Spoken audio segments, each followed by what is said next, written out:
Yay! I don't even have the Twitch page up yet because I was halfway ready. What? Hi, guys. Hi, guys. What's up?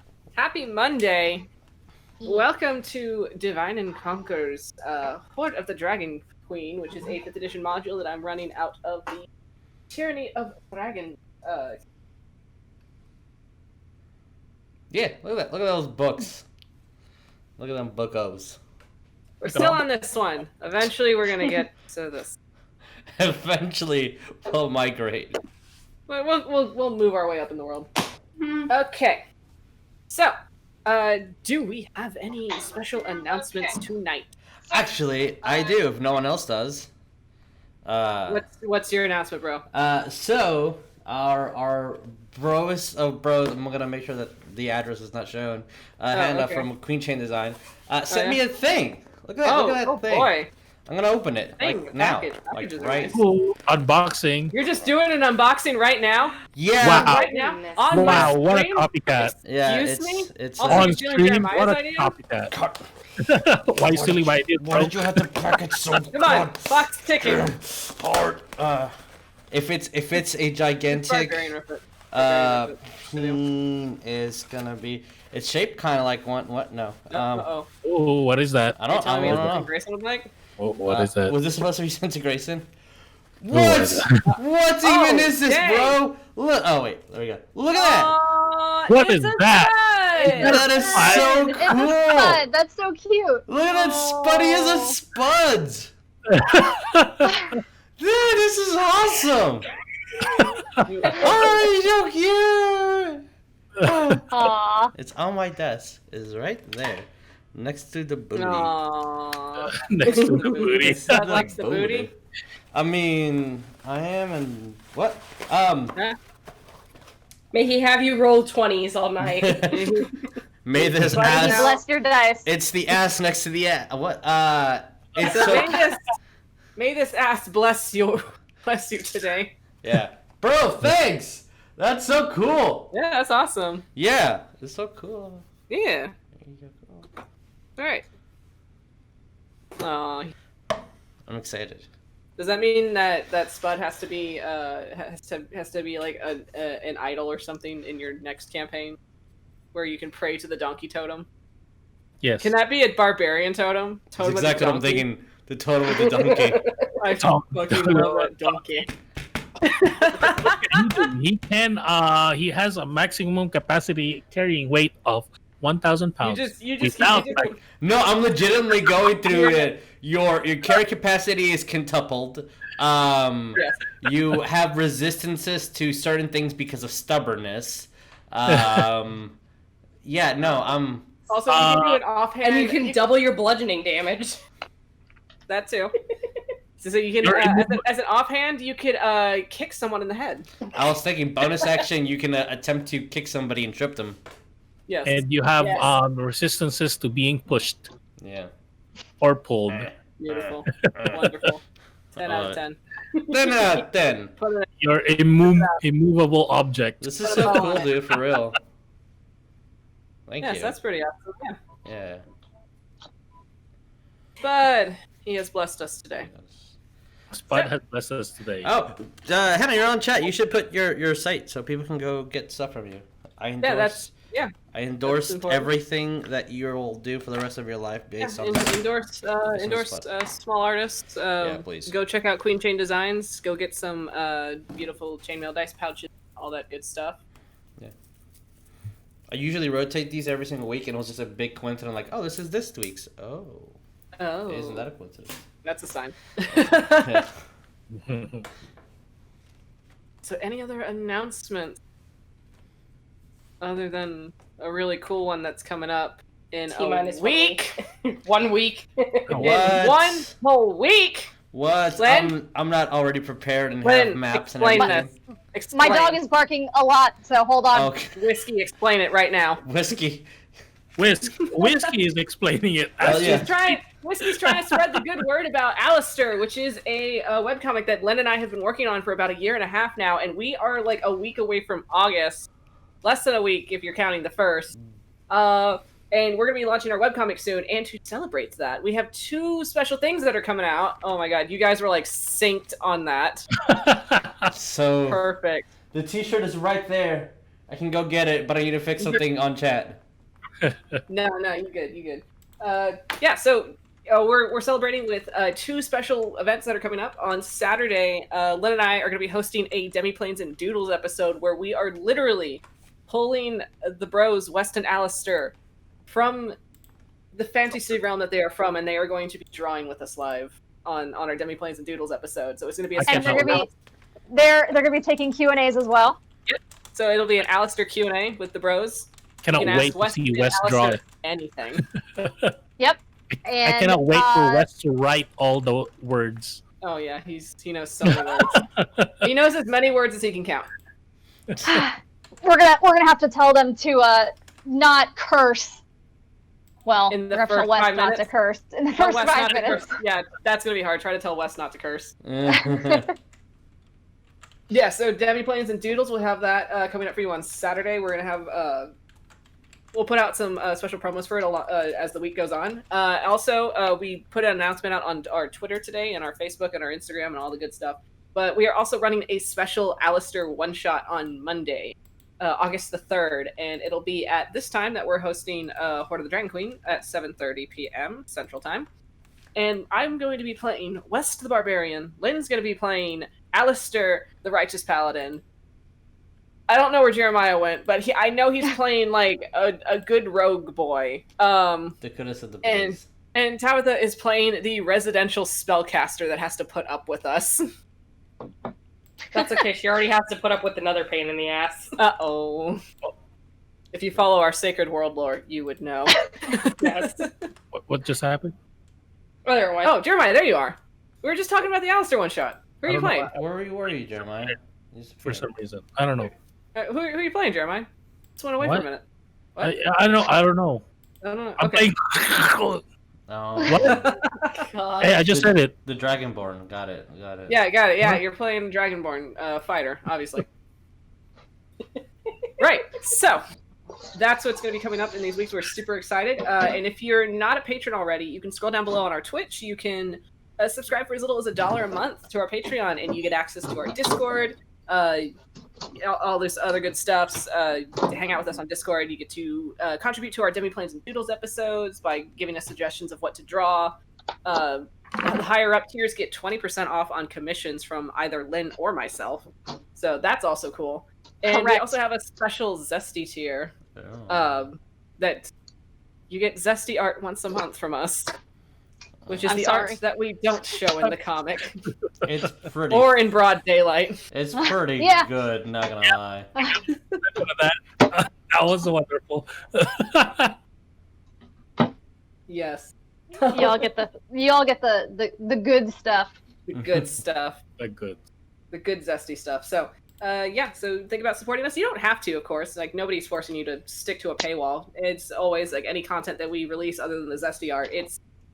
Usually our comic ends up like, a couple days after we post it on Patreon, so you can always check it out on our Webtoon website.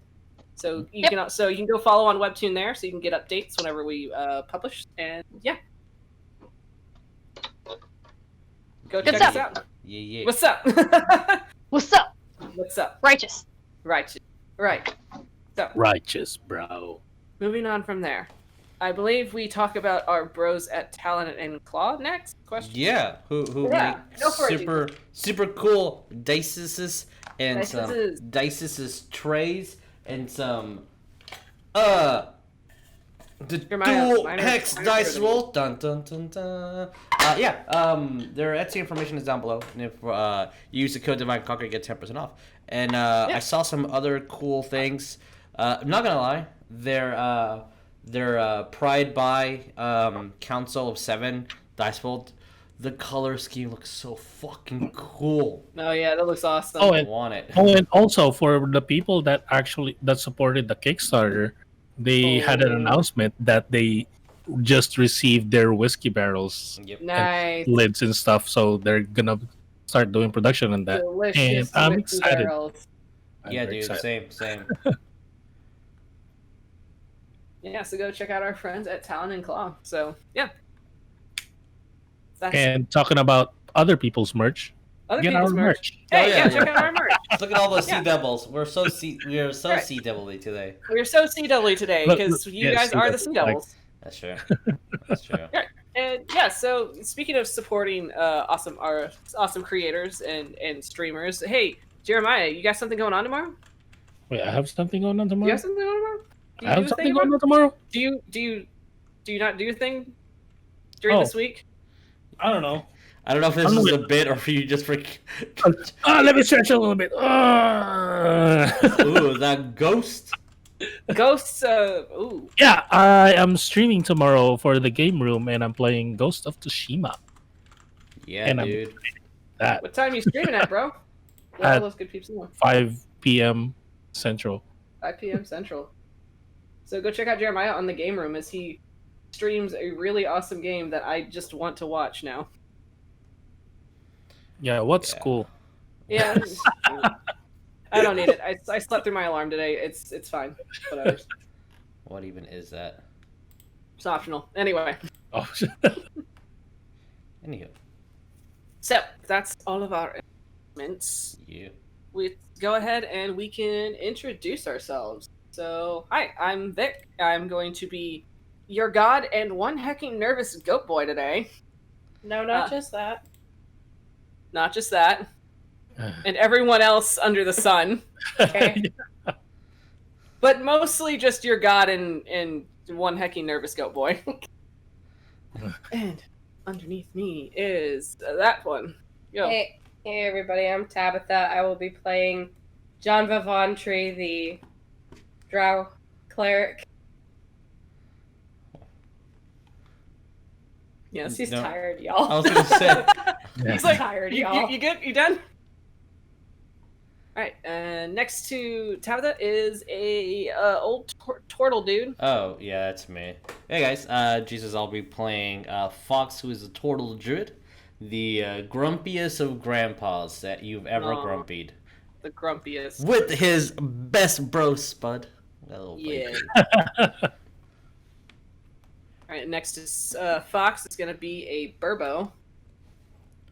Kuropo.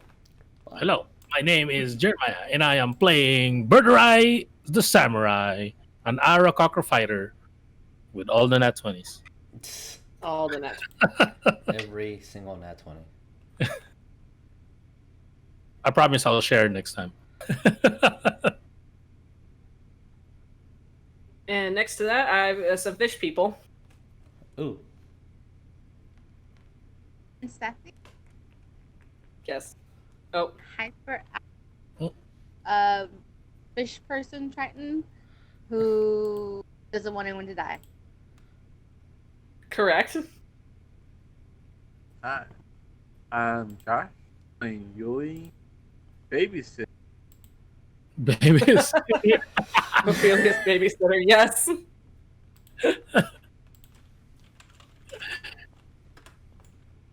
And then we have legs on display. No, it's not this way.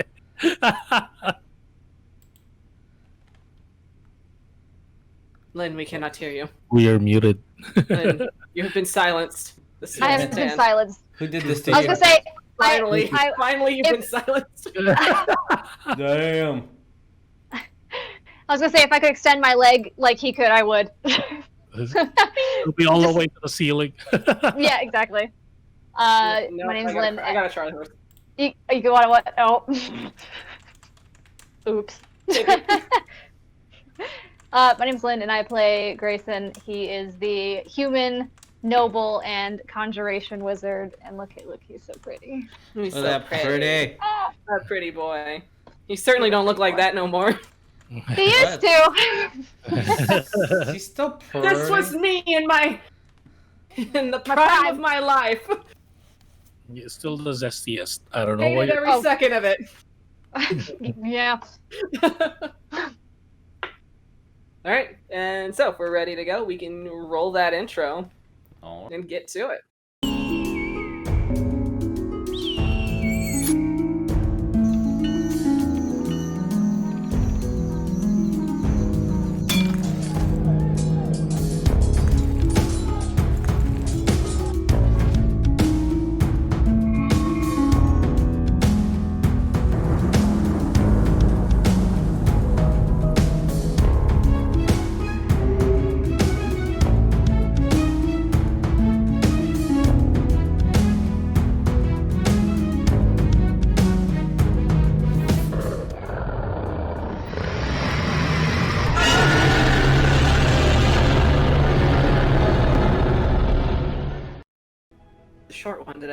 The short one. The short one. So our story thus far. It was in the dead of night within Talus's hunting lodge that Sea Devils were awoken to an ambush from a small band of hellish Abishai that came to take Xavier, who Xavier himself was being plagued by debilitating nightmares that mostly featured his grandmother, Greyson's mother, Prototype. The fight itself between the Abishai and the Sea Devils was harrowing, and a few comrades quickly fell to the strength of the Fiend.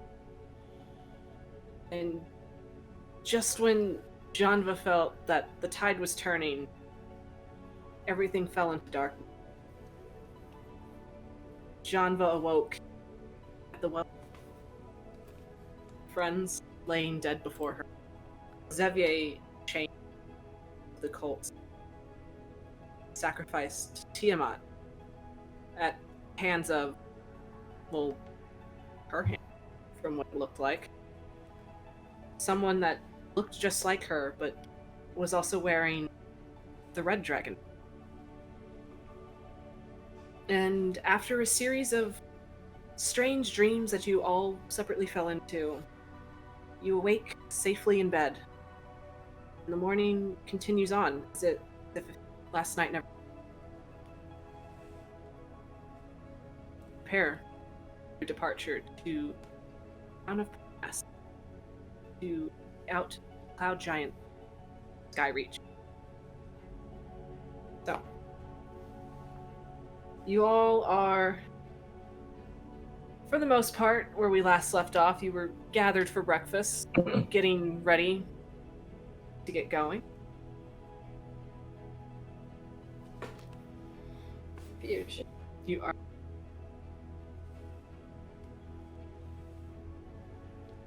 Dude, visuals. Visuals!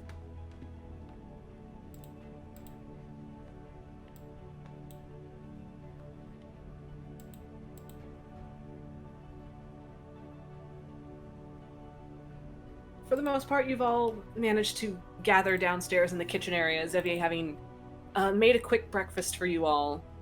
Fox having partaken more so in the vegetables that were left sitting out in the storage, departing with Spud outside. Janva, I believe you came down. Minia. Yeah.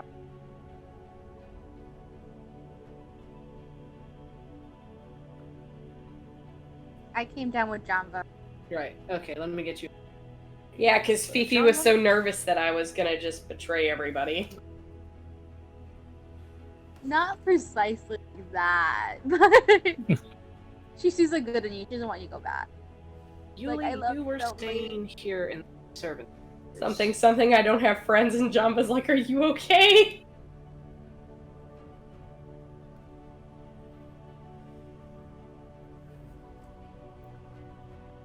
As Yuliy, you having your dream having been one of, you were in the midst of the fight, you believe you had it, but then you saw Birdurai go down, you saw Ophelia jump down recklessly before the enemy that fell, possibly one of your strongest party members, and try to save him.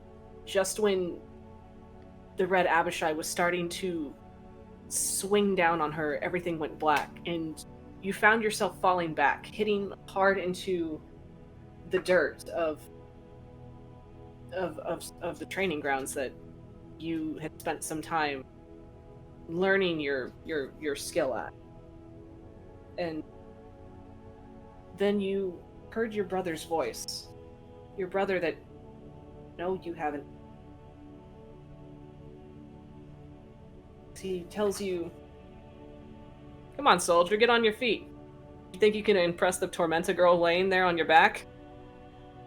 And then a hand took you, pulled you to your feet, and then you find yourself sitting in bed with your hand outstretched, grasped tightly around halberd.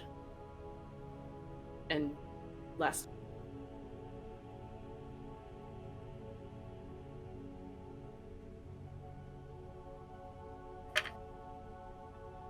character. That's how your morning started, Yuliy. As everybody kind of has been awaking close to the same time and kind of getting themselves together. It is about close to 10 a.m. Birdurai having been distraught that he missed his alarm. Mm-hmm. He did go outside and yell. Yelled as loud as you could. There was a scattering of birds that just kind of crested off the trees, you having startled them. Eventually, as you're all having breakfast, Yuliy, what would you be doing in this?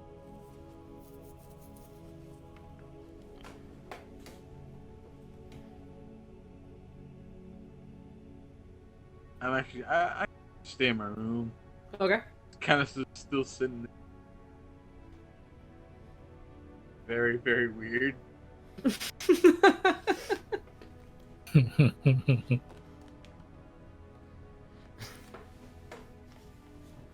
You sit there kind of contemplating the weirdness of the events from last night and the dream, and I guess now last night was a dream as well. What else was a dream? I'm not getting paid enough for this. This is all a dream. Going back to bed. I need to ask for hazard pay. Oh my god. Good luck with that. Right. Sorry, Yuliy, you're essential. You're essential. And so as you're all kind of having breakfast, kind of mulling about what is the next course of action, eventually Talus, Gala join you. Yeah, I was about to question. They were Getting as Talus, completely dressed in her normal regalia, the kind of the white leathers with the pauldrons that are lined with like a white fur and purple accents across her mantle. Gala, on the other hand, looks, for the most part, not quite as dressed. She's just standard, just tunic, trousers, shoes, but she's not wearing her normal duster, nor does she look, ready to depart. And she kind of just quietly follows behind Talus as Talus strides up to the table. She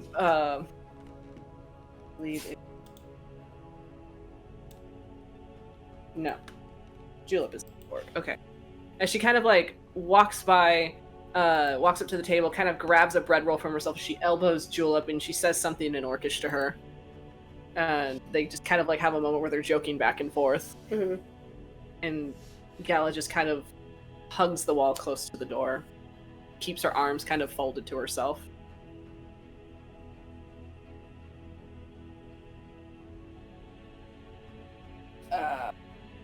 Guess Janva's gonna go over and approach, just Kobolds would be kind of scattering around, cleaning up.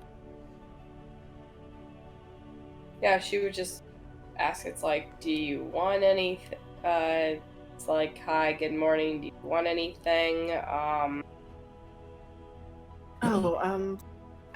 suppose tea's fine if it's already prepared. If it's not, then She'll go out of her way and actually make.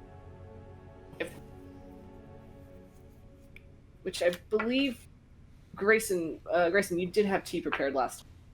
Or did you just make a cup for yourself? No, he had tea prepared. Okay. Alright, so there would have been a tray of tea already prepared by Greyson. So then, Get away from my tea. Janva's just gonna stare at Greyson and pour the cup, not even faltering on eye contact, nothing. She stares you dead in the eye as she pours a cup of tea from your pot. There might be alcohol in that. Let's be honest, we all need a little bit of pep in our step this morning. Janva, that is the most sensible thing you have ever said. She's just pour me one too. You are too young to be drinking anything. Yes, you are. As Yuliy just appears in the kitchen. No. Out of nowhere. Just phased into the room. There he is. As Yuliy, you sense your Fifi radar go off, and you immediately walk into the kitchen. You don't even know what the conversation is. You're just like, no, you're not. I love it. Walk up. No. So no. Is there alcohol being served now? Alcohol is being served in the tea. Yeah, I'll be like, I need one of those. It's I'm old enough. tequila. I'm 3 whole years old. Tequila. I am old enough. I think this is the first time Janva has heard that. You're how old? I'm 3 years old. What's the matter? If he can have it, then I can have it. Yeah, Greyson just takes I'm the more- tea. He's like, nope, I'm an nope, adult. nope, we're not getting the guards into this. We're not having that. He just takes it. I'm gonna have Fox just walking out of nowhere with a flask of rum. There you go. Just hand it right to Ophelia. Oh my god. It's like, why can't she have some? I need some. There you go. Fox, sensing his grandpa senses going off for some mischief, walks in, hands the flask to Ophelia. I take a sip. My reason is, if she can die for us, she can drink for us. Well, she's going to die for us if she's drunk. That's a good point. I have a good tolerance. What's Damn. your For what? constitution mod? Huh? What's your constitution modifier? Oh, 4 plus 4. Oh, you're fine right now. I'm like, well, I almost died last night, apparently. I didn't let it happen though. You can't die. Yes. Cannot die. So wait. We all had the same dream. Wait, what? You had a dream? You had that dream too, Paul? Yes. Xavier just kind of Xavier- slowly turns around to the counter and just ignores the conversation. And Xavier over there had it too. Oh my god, Greyson. I'm gonna I look don't want to be in this conversation. to everybody. I think that Tiamat is trying to fuck with us. Or something else. Janva just sitting there and saying that. I'm I'm gonna gonna be motion to her. continue. Janva's just gonna kind of look over at Gala for a second and then look back and then just look down at her tea. I'm gonna look at Gala. Yeah. Gala's- Continue. Not Gala. saying anything isn't helping anyone. Gala takes her tea and just kind of drinks it down in one go. Right. Tea. There's a chance that might have been repercussion for me not doing what I'm told. Killing the boy. So was that from Tiamat or from our mother? No, not from Mother. Wow, that's a shock. No. Wait, so this bitch wasn't. Janva's just gonna kind of mutter, "Your patron, right?" It's my former mistress. She kind of employed some outside influence to that. I'm not sure if you're familiar with any old Any what, sorry? one. If y'all want to roll me religion on that one, you may. I'm looking at my fucking not being smart. I mean, I'm not trained in it, and I have +0. If you want to roll religion, you can. Okay. 17. 17. 17 for Grayson, 17 Yep. for Ophelia. What did Ophelia get? 6. You had this look on your face I like you was rolled the so highest pissed. number in the world. You're like, I got this. That's that Sonya confidence right there. That's Bird. that grade A Tormenta confidence. 6, Yeah. I got It's this. the it's the tea. You know, for giggles, I'm The just gonna kind rum of put this one fast. off to the side tonight. So Janva, you rolled a natural 20. So what's the She total? rolled a natural 20, so 21 total. Okay. I should have rolled my talented claw dice. That would have got a nat 20. Telling you, everybody rolls super high with the Talon Claw dice. I said except that for and I Wes. got a fucking natural 1. It fell out of my hand and it was a 20. We're jinxing it. We're talking about. That's a 2. They're pulling back on the magic imbued in it. They're like, they can't know. They can't know. They can't know. They know too much now. I got a 12 on mine. 12, okay. Yeah. Burbo's 15 plus 0. Plus 0. That's a fucking good roll for a plus 0 religion. I will say 15 will do it for you to have heard of it. At least some whisperings and rumors. Yeah. That you have heard, well, you have heard of it. You've heard of it from an individual that traveled in your party very early on from Greenest. A wiry, kind of jumpy tiefling that went by Stranger. How he had mentioned that there was someone that he was reluctantly serving that wanted to witness Tiamat's rise to glory. I remember this conversation. That there was an ancient being that goes beyond comprehension called Dendar the Night. Great. That she essentially deals in nightmares and horrors beyond your imagination. So for her to make an appearance is a big fucking deal, as most would say. Why am I dealing with another nightmare dealing enemy?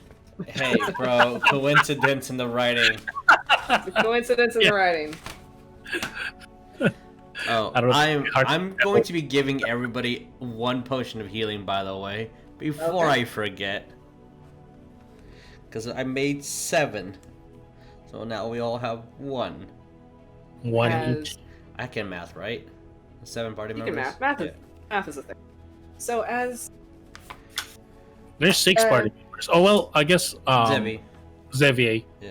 Is that a Yeah. regular heal? Yeah, 2d4 plus 2. so, Baby healing. Gala just kind of taking a beat. Yeah, so that might have been my mistress's meddling. She certainly let me know it. I don't ever want to feels like to spend 1,000 minutes in her clutch again.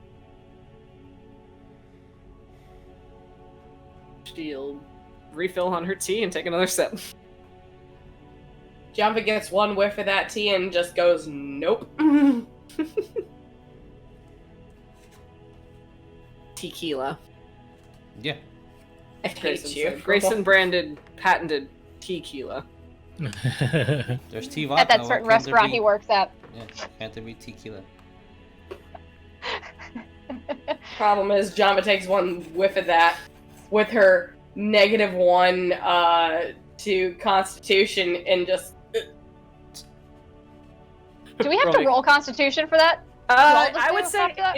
if you have more than 1 cup, I'd say you're gonna have to roll me a Constitution save. Oh lord. Janva takes a sip of it and it's just puts it As immediately a joke, I down. would have made you roll a con save off the vapors alone, but I won't do that. I'm saying she would have sipped it. Right? Okay. That's some strong. That's some really nasty tea. Like you can taste what used to be the tea, but then it's just like that awful heavy bite of alcohol to it. Yeah, it's like, Mm. no, I'm not a drinker. The She is one- not a bag. drinker The burning's comforting. to you. Grace, Xavier in the corner. To you, Dad. Correct. And Talos like, right, so Yes. 2 meanings of proceed. that one. Anyway, I was- proceed. yeah. 2 meetings. Right, so if we're all done relaxing and, wasting time, when exactly are you leaving? Because I don't think you have all the time in the world for this. I don't know. What else are we supposed to do from here? Well, you're supposed to head to Parnast, for one.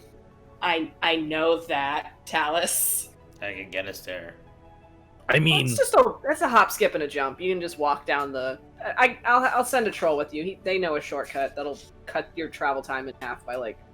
Don't you half a got day? the sky? What? I mean, we all had the same. We all had the same No, dream. no, it's not in the sky. No, if my timing is correct, by the time you get there, it will have landed already. That's way safer than having all you guys on the back of my friend. But in the off chance that it decides to take off before you get there, there's always a contingency plan. Magic Yeah. beans? No, wyverns as we call them. Oh, I got a bigger guy. Ew. As a, you guys remember this morning, technically, I guess, or Yeah. a gargantuan bird dinosaur. That's and true, we yeah. hung out for a bit, which I want to make sure that I mark. Yeah, my spells are marked off. Okay, good. Okay. Right, so, yeah. You know, And then good shape. if in the off chance that you miss it, I mean, hey, he's got a giant bird thing. If you don't want to ride a giant bird thing, there's wyverns in the stables and you need to talk to. Or just maybe don't talk to anyone, you can steal one. However you want to do it. Devil's in the details, but I don't care about the details of how you want to figure it out. Just figure it out. Alright. Mm. I'm gonna be like stepping awkwardly, just. Alright. Stevie still has your flask, by the way. Okay, no, you don't. It's mine. Taking another sip as I I just. took another sip and you like dragged it off from me. Can it be that as you're holding onto it, I'm just slowly walking with you and dragging you? Mm-hmm. Yes, absolutely. How many how? That's fine. It's my fucking gigantic, gnarly claws are damaging the tile as I like just scrape. I mean, if you want to, Fifi, if you want to roll me a strength on that, see if you hold on to the flask. I'm gonna try.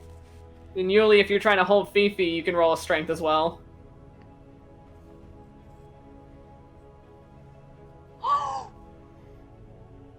Uh-oh.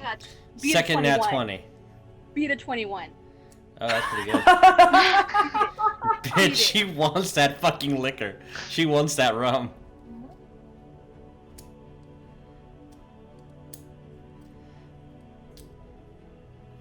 It's Ophelia's 12 strength versus Yuliy's 18 strength. A 21 against a 20. Oh my god. I rolled a 60 plus. So I just had a +1. You were doing your duty. You were holding her in place by her shoulders, trying to rip her away from the liquor. But my God, she has a death grip on that flask. She wants that liquor. And she just kind of manages to, like, I guess using her, like, the natural moisture of, like, her skin/scale, she just kind of slips out of your grasp as she holds onto the flask and keeps getting dragged along with Fox. Shake her off. He drinks it with her attached to it.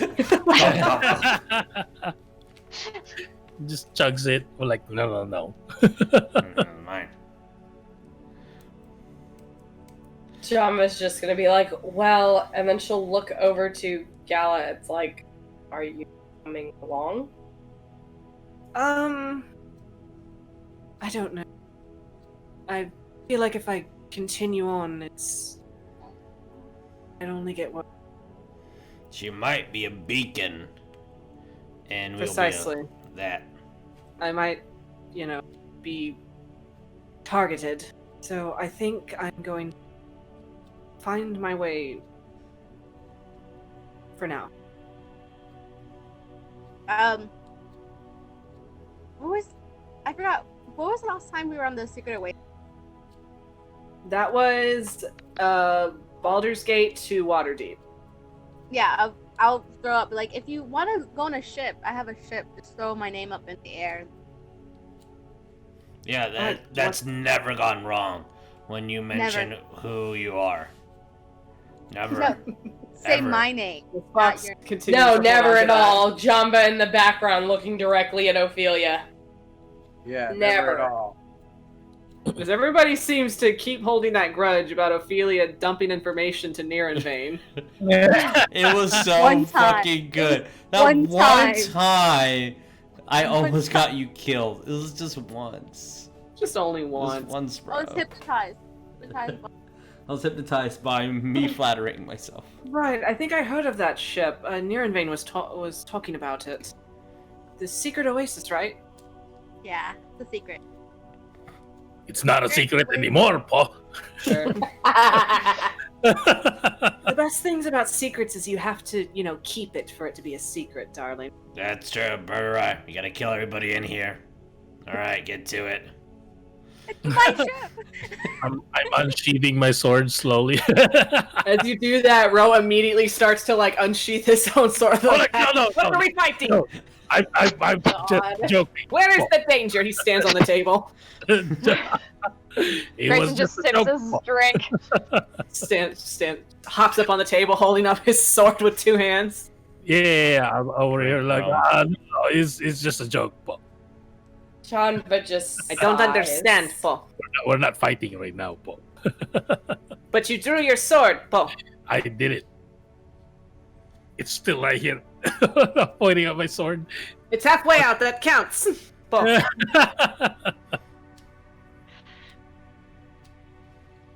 Whenever you show your blade, there's always enemies afoot. I thought there was. There was none. Slowly sheaths his sword back. So a look of disappointment that crosses this tiny kobold's face. I'm gonna go right up to Ro. Here, drink this. You might get it afterwards. And No. some rum. Nope. What's his, Nope. what's his constitution? Oh, he's actually pretty good. Plus Yes. 3 now. Plus 1. Plus 2. Plus 1 through 4. No, I'm Plus one I'm through a telling number. Ro. I'm telling Ro, don't drink that. We need Okay. to keep our focus for the battle. No, drink it. As he looks between Yeah. Fox, he looks between Ro, he looks between Fox, he looks between Ro. between Drink Birdurai, it. just like what I I'm gonna pour some in a cup. I don't know if it's dirty being used, if it has like some fruit in it or like vegetables. You managed to find a cup, an empty cup on the table. I'll just and pour yeah, some it's- in there, and I'm gonna look at it. Man, I'm running out fast. And drink some and go back to my corner, inching towards the door. Okay. Talus just kind of watches all of you have your moment. Okay, so say meet me in an hour and I'll get your stuff together and send you on your way. Yeah, Java just like, well, geez, you want us to get out of here that quick? Yeah, we smell bad. I smell bad.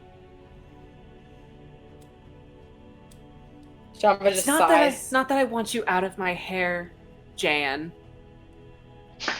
I'm gonna look. You At see the That's Janva. biggest fucking glare ever coming from Java directly at Talus. I'm gonna look at anyone that looks my eyes. I'm just going to whisper, Jane, No, not Jan. Jan. No, you Just- see, everyone in the back like Jan. when that was said, Birdurai go like this, like a bird. Oh my god. Jan. Jan? Jan? Jan. Jeremiah, your camera. Your beautiful face went away. I'm sad. Oh, You disappeared. I don't see anything. Talus just kind of waves you off and walks out of the kitchen. Yeah. I mean, if you want to fight about it, you can always come find me. Just leaves. So, you have an hour to yourselves. Prepare for your Correct. journey. I'm gonna hang out with Spud for the next hour. yeah, I'm gonna go with Ro, and we're gonna basically teach him again with just sharpen, taking care of the sword and whatnot. I will be able to get my B shape back, No. and that's it. I have wasted some. I'm also before what's her name? Talus, Talus, yes. the head of the house, basically. Yes.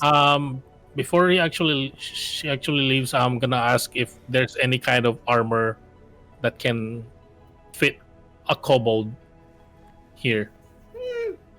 Yeah, I might have something lying around. I mean, these guys don't normally need it, but we have it in case anything dangerous crops up around here.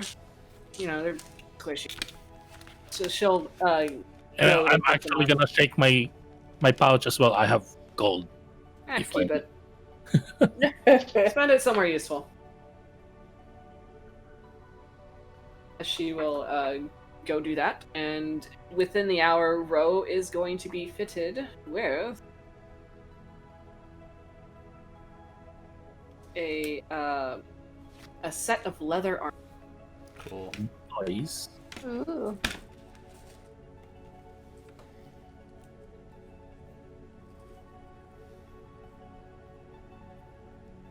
That'll be You're cool. almost a tank. Yes. I have studded leather armor. Ooh. So he's not far behind for me at the moment.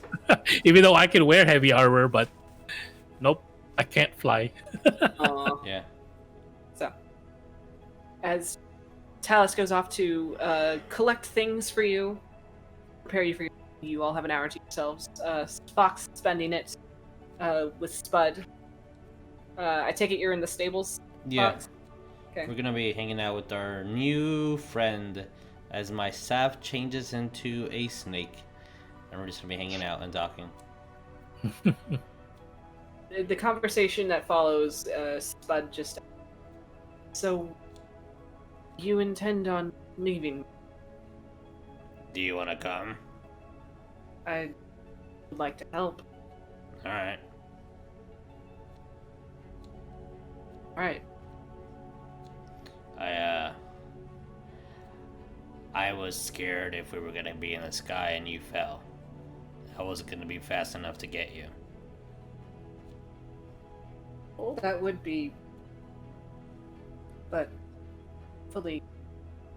fall. Yeah, since your wings aren't working right now. But if we're on the ground, then I'm afraid whatever you're gonna beat up. I would completely decimate anything that tries to... Yeah, you hear that, snake? He'll fuck you up.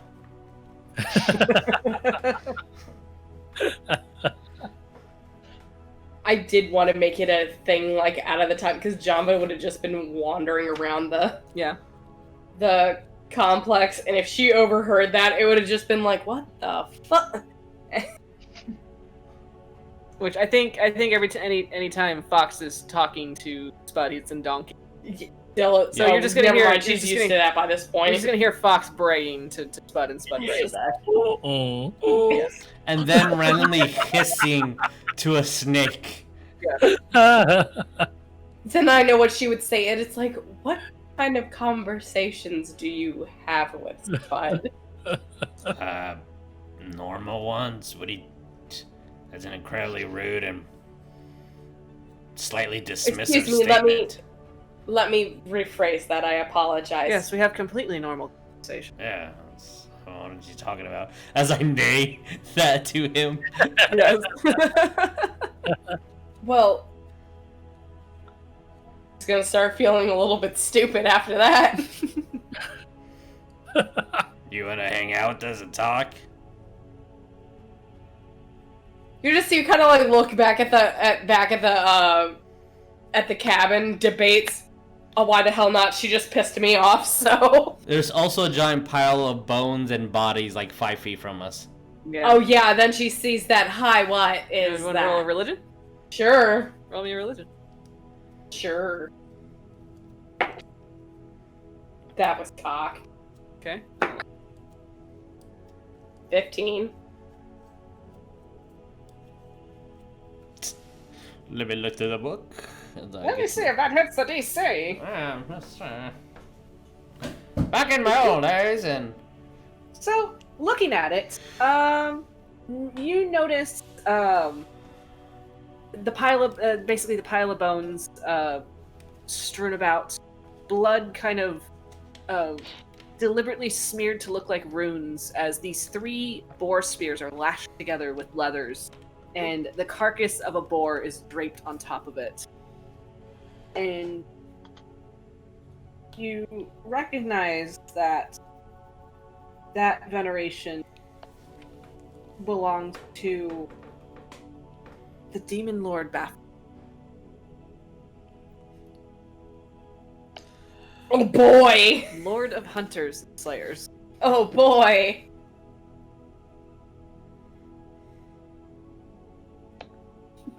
Huh.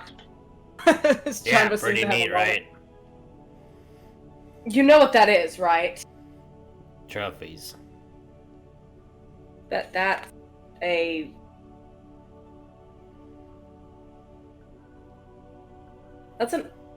offering? Is that the...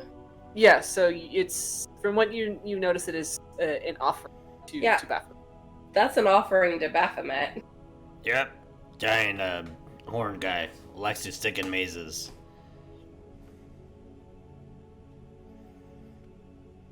I've talked to big horn dudes before. He's proficient in this. Okay, anyways.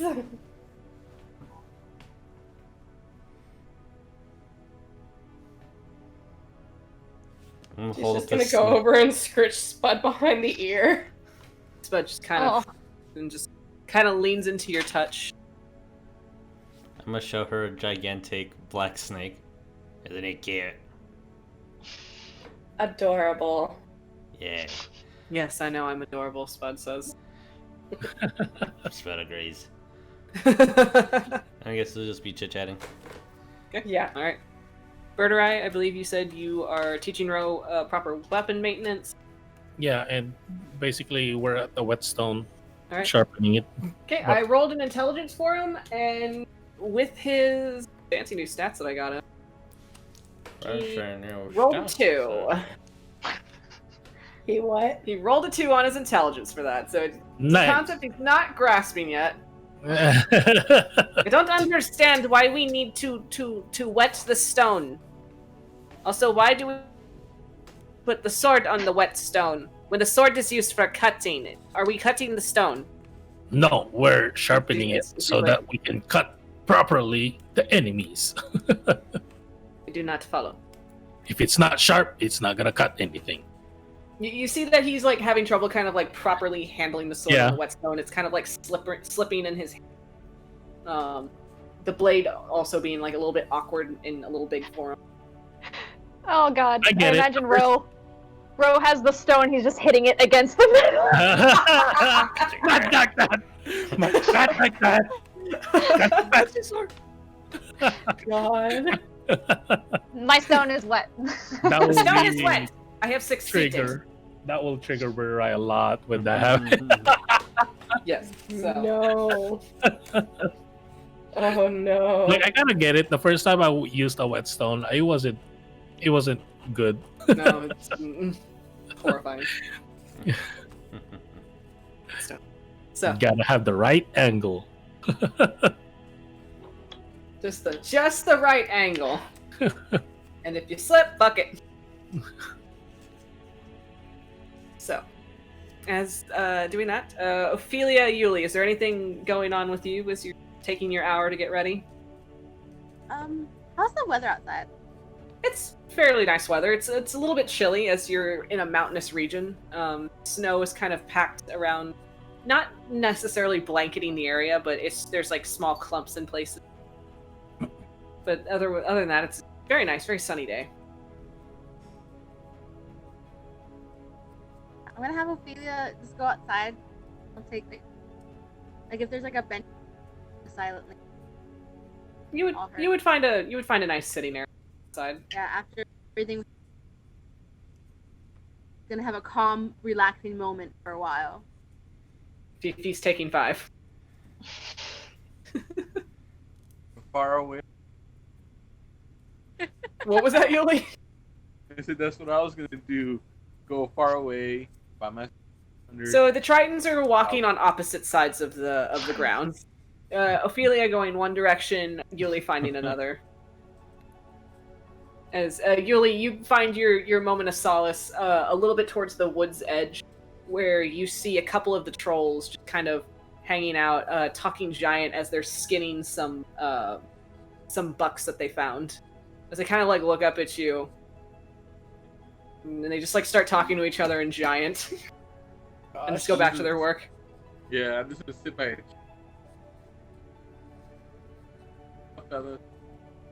Oh, wait, one more time, that cut out.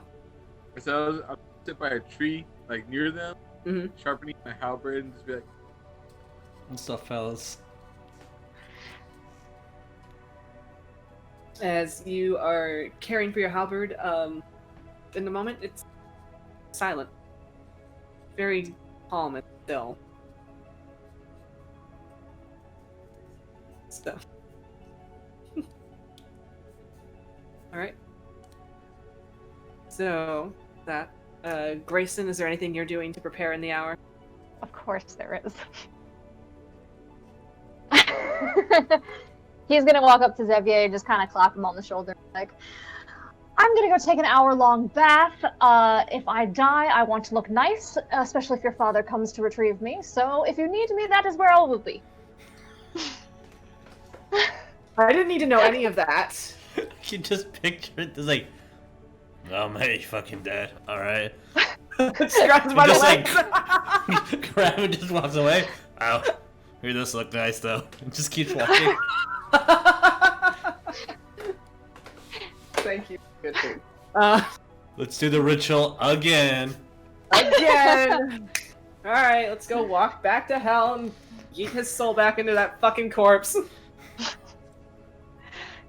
You didn't need to know any of that, but I just want to let you know where I was going to be. What are you going to be doing? I'll be around. Okay. Enjoy takes your his tea. bath. I absolutely will. The only semblance of normalcy is my bath time. As you will find a bathing area to refresh yourself. 15 by 15 is pretty good. That's pretty good size. Not gonna lie. Yeah. Is it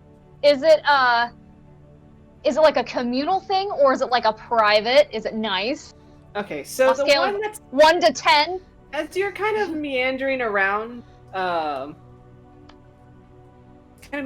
area. Oh, there it is. I was like, did I premature? Oop. Oop. That would have been bad. Boofing. Oop. So the only bath that you can really find is going to be the one that's downstairs, because that's what makes perfect sense in this day and age, is that the bath is downstairs, obviously. Plumbing. Plumbing, that's how that works, especially in the mountains. So, the one you can find is essentially the one that's going to be over here on the far side, closest to the study. Okay. For the most part, it's a private bath, but it is used by the whole. Ew. He's going to use prestidigitation, and he's going to make sure it's all clean. Okay. As you cast And that. yes, does he have any? Are there any like soaps? Roll me an investigation. He's gonna find those goddamn soaps. Okay. That's a 10. 10. You, for the most part, it's not up to your standards. You do find a bar of soap and maybe like 1 or 2 oils, which There's a hair in the soap. cobalt scale. Ruined. And like 1 to 2 oils, which one is just like very heavily scented with like orange, and the other one is kind of like a rosemary essence. Not anything delicate that's palatable to you. Oh my. I might as well be rolling around in mud. He just dumps them both into the water. So Greyson will eventually emerge from his hour-long bath smelling like a goddamn Christmas tree. Yes. With a hint of lots of citrus.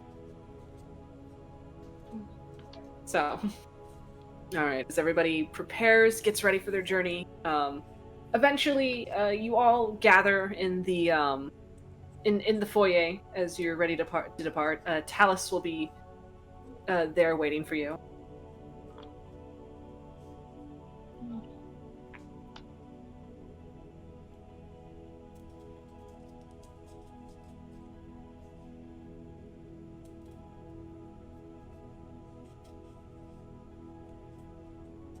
Yeah.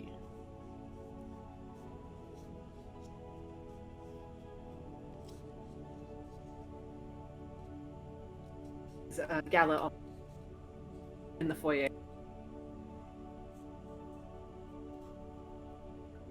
Sorry, Jan. Rude. She just kind of like shoulder checks into you, just like, hey. Kind of holding like a bag and then several traveling cloaks. Purple, lined with some white furs. And she kind of holds them out to you all, like enough for all of you, for the most part. You might need these. It's gonna be the trolls like to take a shortcut through the mountains, so the climate's gonna get a little chilly for a minute, and then once it's downhill, it'll adjust. But it'll get a little cold. Also, these have the crests that you need to be recognized as cult members. You know that's what you're planning to do if you're walking into this place like you're one of us. Although some of you it might be a little harder to sell than others. As she kind of looks to essentially the bird, the fish people, and the turtle. It's like might be a hard sell. I mean, turtle maybe. And then turtle, same thing. Yeah, you look like a stout dragonborn. It could work. Yeah. I'm gonna look at her, Talus and be like, I can pass as a cult member, but I say it in Dragonborn in Draconic. That might help you out. Yeah, it's Draconic might just help you sell this point. Infernal too, maybe. Some of the higher cult members know. Fire. Oh, I know cursing in Inferno. Inferno. Does that count? Depends who you talk to. I'm gonna look at can I learn that? So he just kind of like puts his head in. I always need new words to cuss people out. Dad knows a lot of them. Yeah. Greyson knows how to say bitch and Gucci and 60 languages. Yes. When he's learning a new language, that's the first thing he makes sure he knows how to say. Bitch. You good, bitch? So. For that joke, right. You should watch Saturday's stream. Make sure to watch Saturday's streams for all these jokes we do. Right, yeah, so, that might help to know some Draconic, maybe a little bit of Infernal. Depends who you're talking to. Man, I don't spend a lot of time in Parnast, so there's not a lot I can help you out with other than Captain Athelstan is the one that's running the whole show there. He's human. He's human. Carries around like one of those flails. You can't really miss him. He's really kind of an asshole. Thanks. Can't miss him. As she kind of hands out the cloaks to those that want to take them. Sure. Yeah. Like when the word was like he tends to be an asshole, Birdurai is gonna make a comment though, like we usually meet a lot of those when we meet cult members.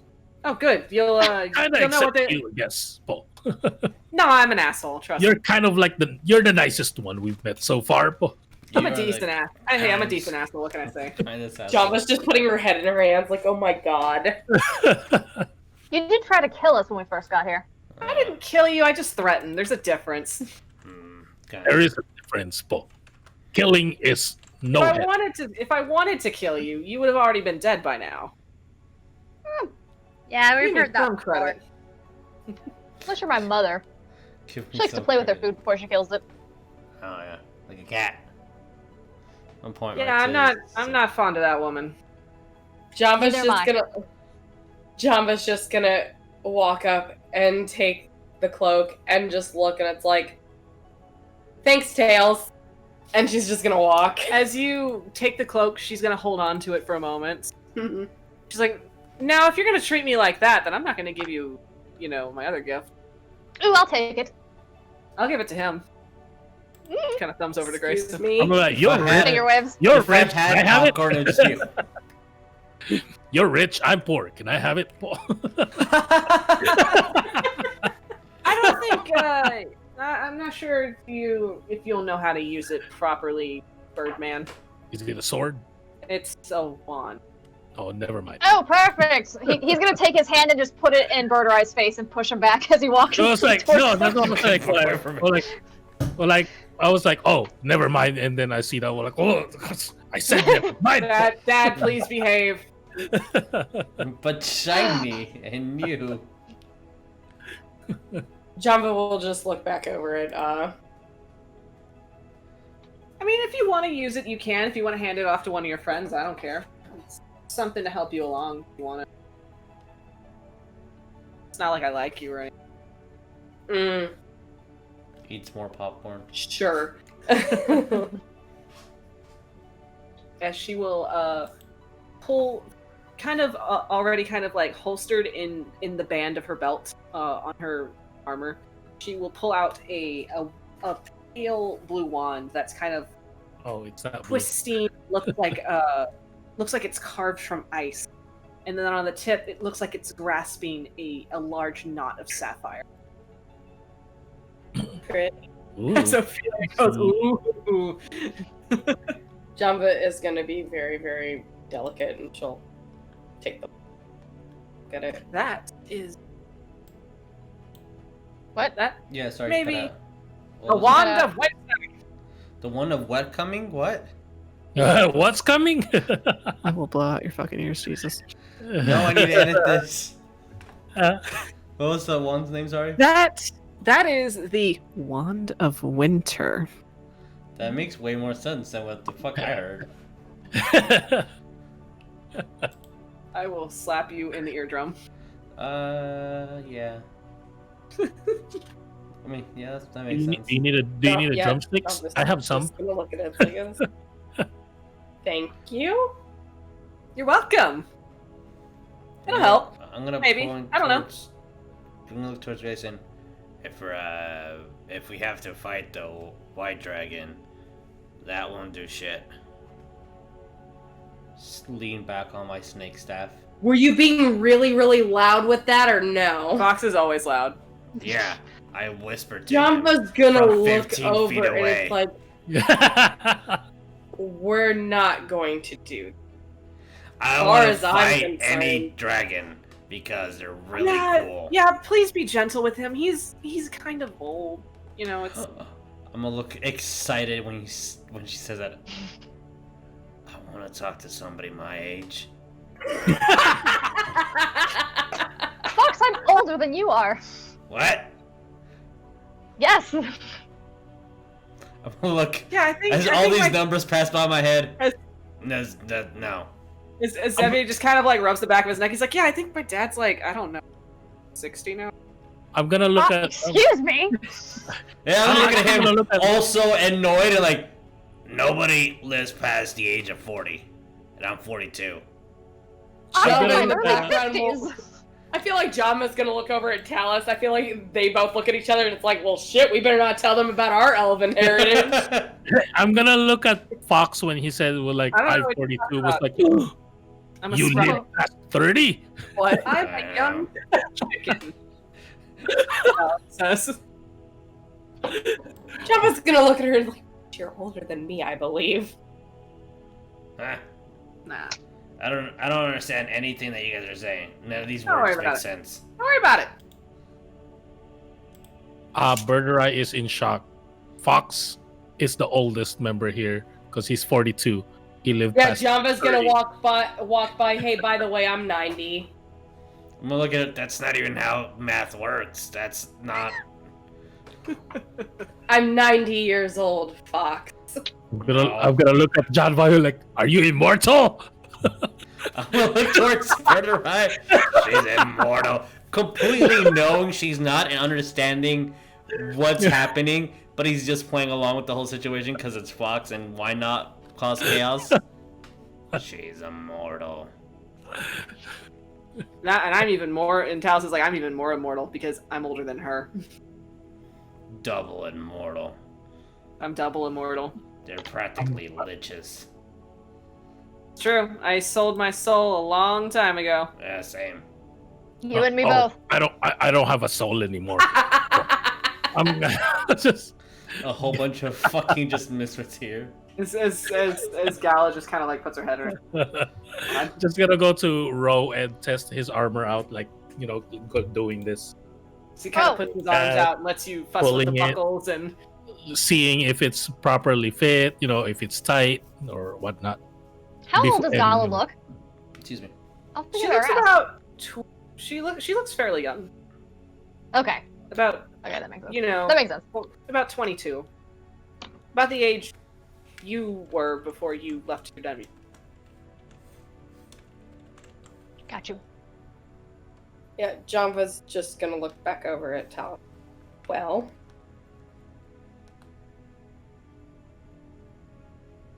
thank you for at least helping us get this far. You're welcome. You would have literally died without me. Don't rub it in. Don't rub it in. Oh, I'm gonna hold that over your head for ages. Since we're immortal. Yeah. Immortal. Look towards Java. Immortal. I'm gonna make my head snake just kind of like move its little head. It's like I think of those turtles with the long ass necks. Oh my god. Snakes out of his skull. Like just snakes right out of his shell, just like. Yeah, Janva's just gonna reach over and push Fox's head back into his shell. Back in the shell.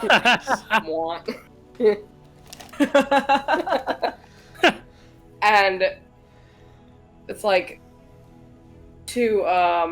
looking over to Gala, it's like, so will you just remain here for the time, or? I think I'll spend a few days here, just to regain my bearings. I'm going to, I guess, figure out where to go from here, I guess. I have nowhere, but I'll find. You can head back to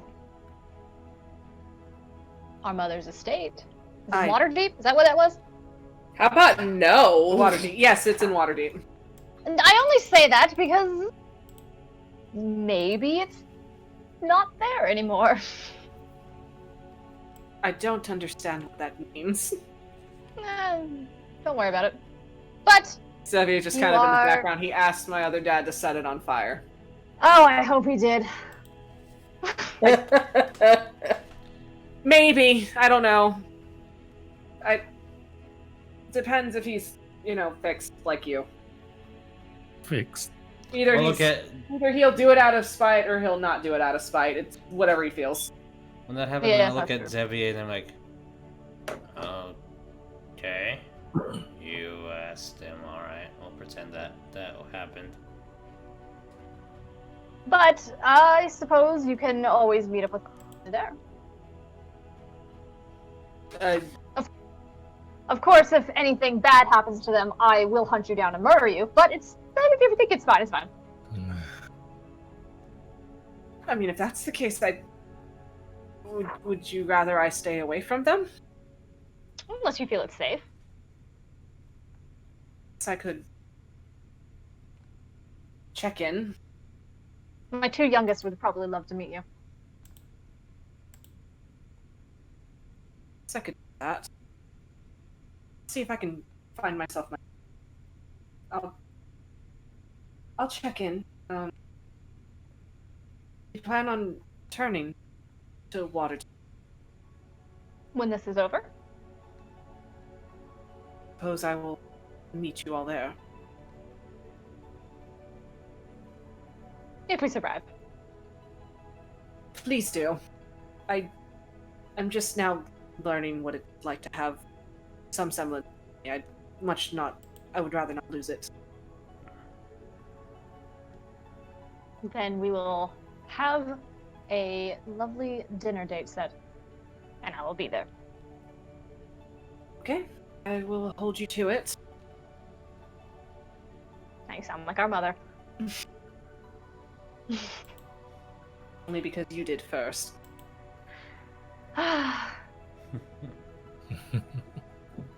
He just kind of looks fondly out into the middle distance, and he's like,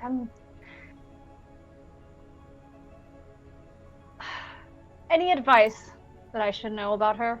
In case I see her again. I probably will.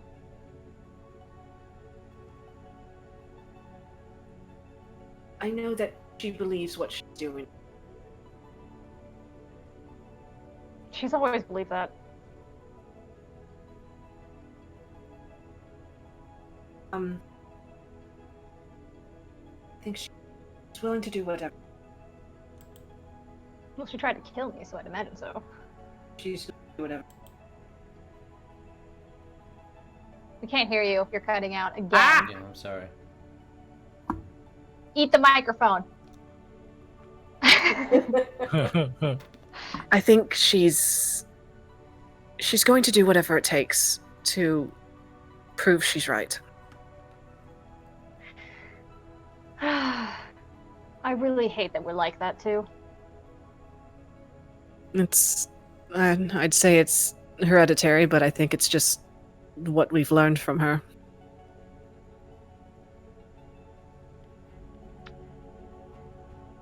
When you get back there, if you happen to see a very large blue bull-looking man, ask him. Just ask him about our dad. All right. That's a strange request, but I will keep an eye out for a giant blue man. He's a nice guy.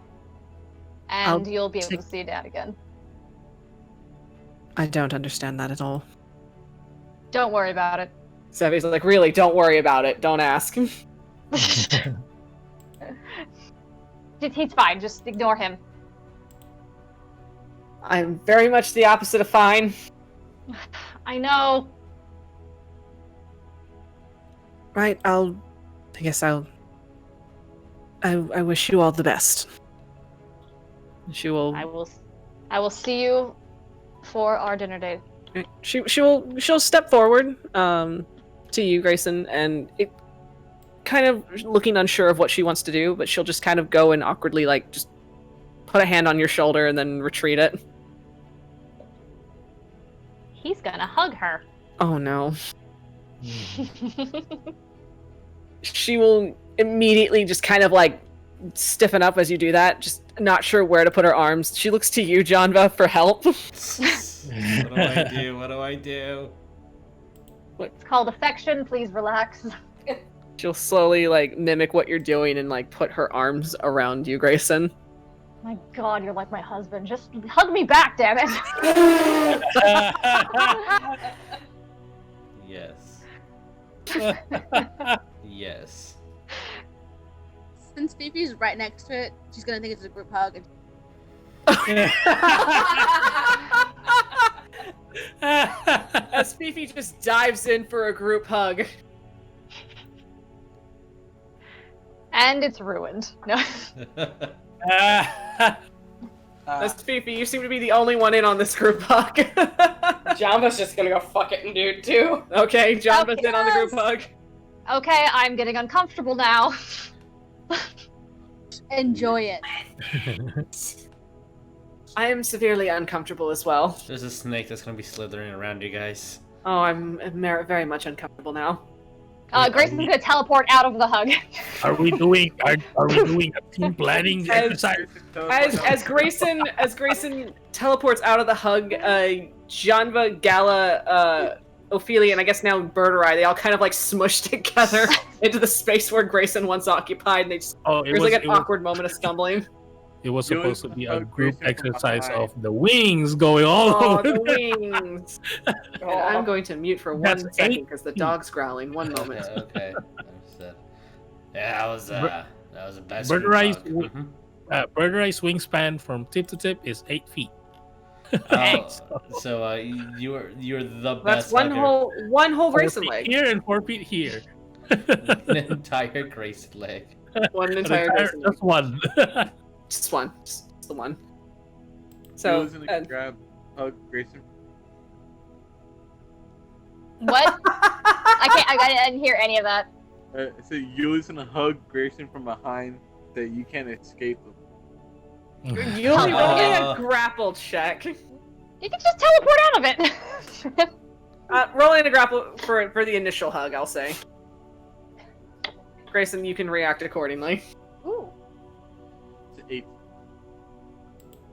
It's 8. It's a what? 18. He's a solid hugger. Ugh. Like Yuliy grabs you from behind. He kind of like holding you tight, and there's like a moment where you feel like your shoulder just kind of like pop, like Oh. from From the being tightness old. of it. And there's a moment from being old, and you're just like, oh, God, I miss my husband. Thank you. And you poof. And I assume you teleport out.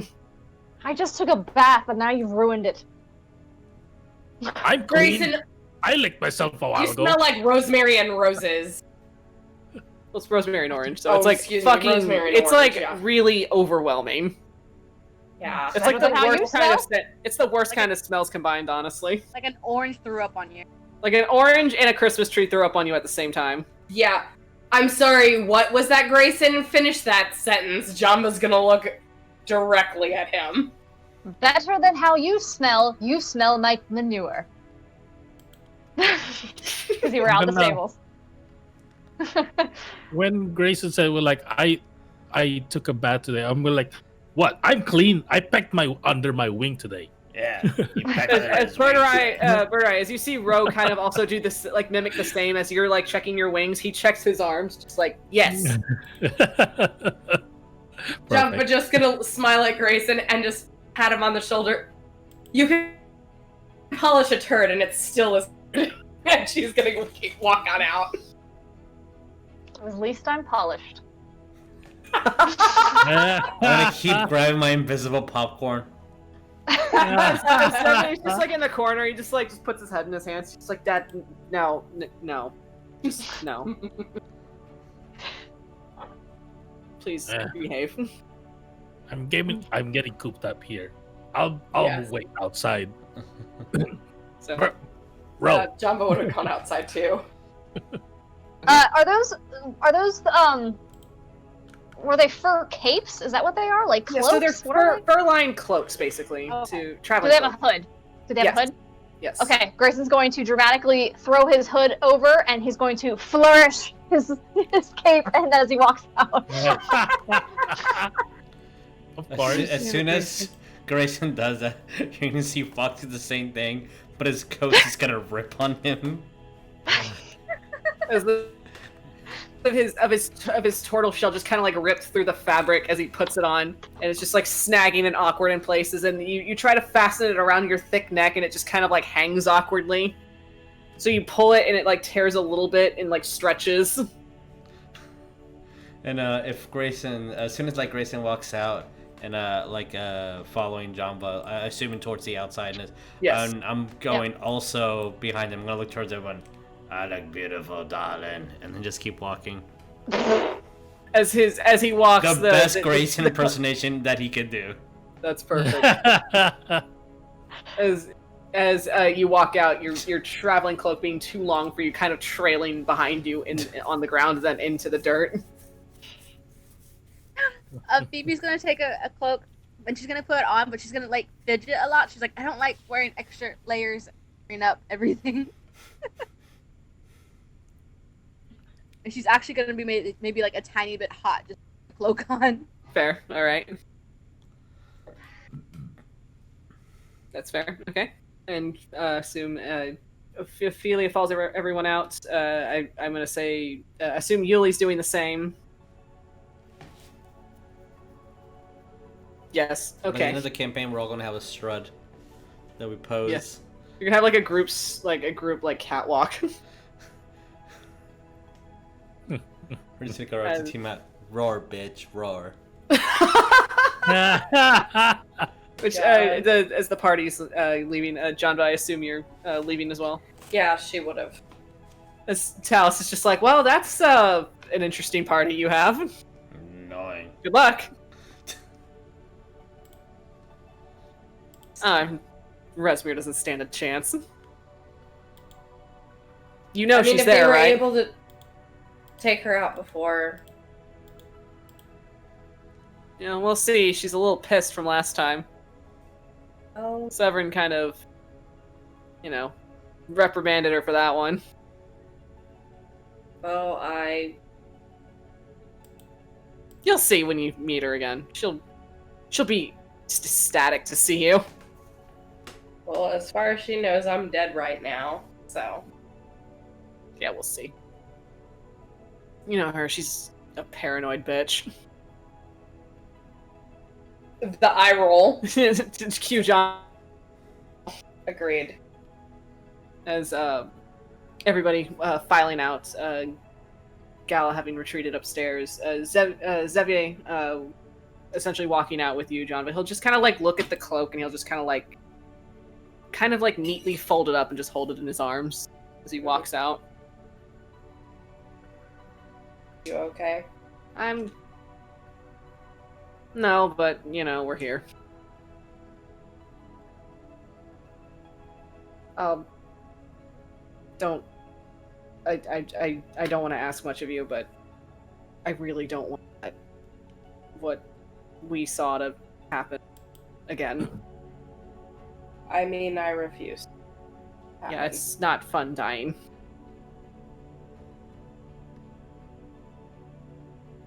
Fun seeing everyone, stop himself. Yeah, and he'll just walk outside. Right, so as you go outside, there will be a one troll waiting for you. Trepson will be next to him as Trepson will address the obvious alpha of the group. So he'll look to you, Fox, as he pats the smaller troll on the head. This Ungen show you way. Alright, Ungen. Show way. Ungen just kind of, and he will lead you into the forest, onto your path, and from there we will take a break. Okay. Come back, team, to arrive on our destination. Excited. Slightly scared, but excited. To be scared. But alright guys, we'll be on break in a bit. Yes.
need everybody to roll me initiative for that kind of sass. So as you 5. Okay. Try to beat a 40. No. I have a 8. How much do I die? Yes. So it takes you as you depart from the cabin, Ungen being the one to show you the way, him leading you through the wilder parts of the forest, and then essentially straight up the smaller half of a mountainside, which I'll have everybody roll me in athletics for that one. Sure. Wait, what are we doing? Roll. No, what are we do? Are we climbing? Are we climbing a hill? We are climbing. Okay. So do I need to? How tall is that mountain? Taller than you, Greyson.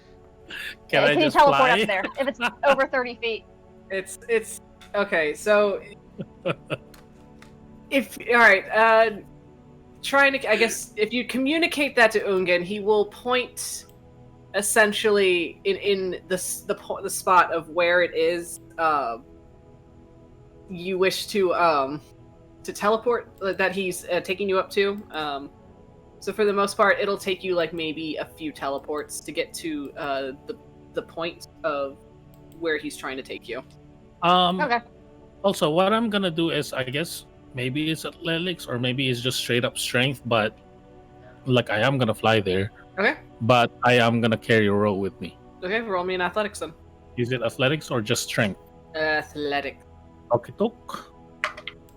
That is 19. 19. All right, you managed to grab hold of your kobold companion easily enough.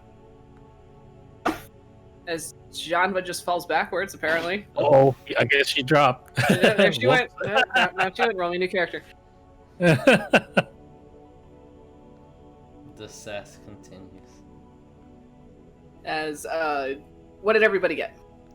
I have climber's kit, but I got Athletic. a 3. Athletic. So if I fall, I have a piston that can catch me. Okay. And I will say for the most part, it's necessarily a sheer climb that you're doing. It's an elevated climb, but it's not one that's going to require much of a climber's kit. Okay. Okay. Well, I got a 6. So that's a 6. Hey! 6 buddies! High five! Okay, then I will roll. Ophelia, Yuliy, what did you get? I got a 19. You got a 19? Yuliy got an 8. Wow. 9 and 8. I'm glad that we're getting rid of these numbers now. Right. Was that correct? 9 and 9 8? and 8. No, 9 and 8 19. are the correct 19. Oh, 19 and 8. Okay. 19 for All right. Ophelia, roll me a strength check.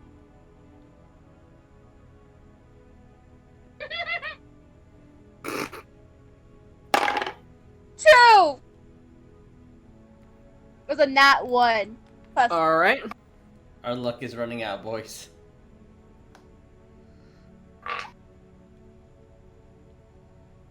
Okay, one moment. One moment while preparing for death.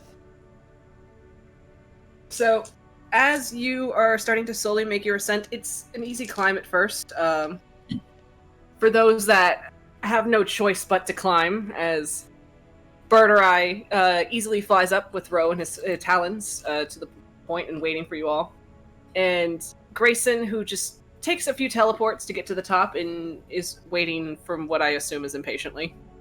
Probably tapping his boot on the rock.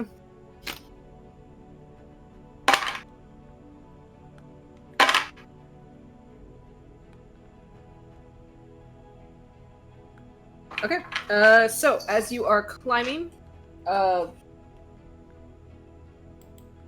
Fox, Janva, and Yuliy, there's a moment where you kind of, I'll say, starting with Fox, your foot catches in a loose, in kind of a loose rock as you're making your ascent, and from that you start to essentially tumble backwards. And as you tumble backwards, you tumble into Yuliy, who then tumbles into Janva, and you're gonna tumble down a few feet and take about 13 points of damage from that. That's a heavy fall, bro. You guys fell quite some feet. Holy shit! Yep, that kills a man. All right, 13 said, right? Yes. Ow! I'm gonna look Janva towards just like, Yuliy. ow. Why didn't you catch me? Why are you still on top of me? I don't. But help. Fox is currently turtle on his back. Even though I can easily get out of it, I'm not.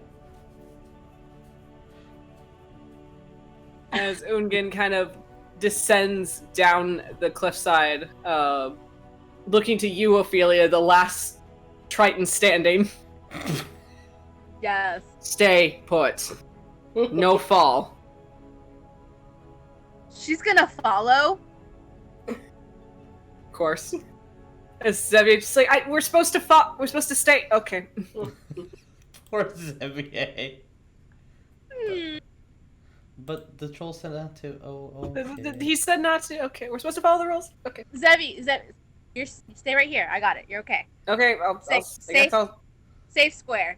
Safe square. Got it. Okay. I guess I'll just stand here like we're supposed to. As so you follow Ungin down. Ungin will kind of lightly and carefully jog his way down the cliffside, and then stopping where Fox is currently turtled on his back. He grabs you by the arm, pulls you to your feet, grabs Yuliy like a kitten, puts him to his feet, and then does the same for you, Janva. Watch, step. Don't die. Fine until they fell into me. That was your fault for being there. I'm gonna look like away at a tree as I say that. Well, I'm not gonna be anywhere behind anybody, then she's gonna wreck up. That Okay. makes sense. And as before you start to make your ascent again, Fox, which you see Spud looking at you from the top with Greyson at this point. Don't look away. Oh my god. Greyson, Spud. there's a moment where you see a donkey just shake its head. I know what you mean. Disappointed. Grayson's talking to the dog. Yeah, everybody talks in. I don't know why you don't. It's very normal. And Spud just kind of gives you a back.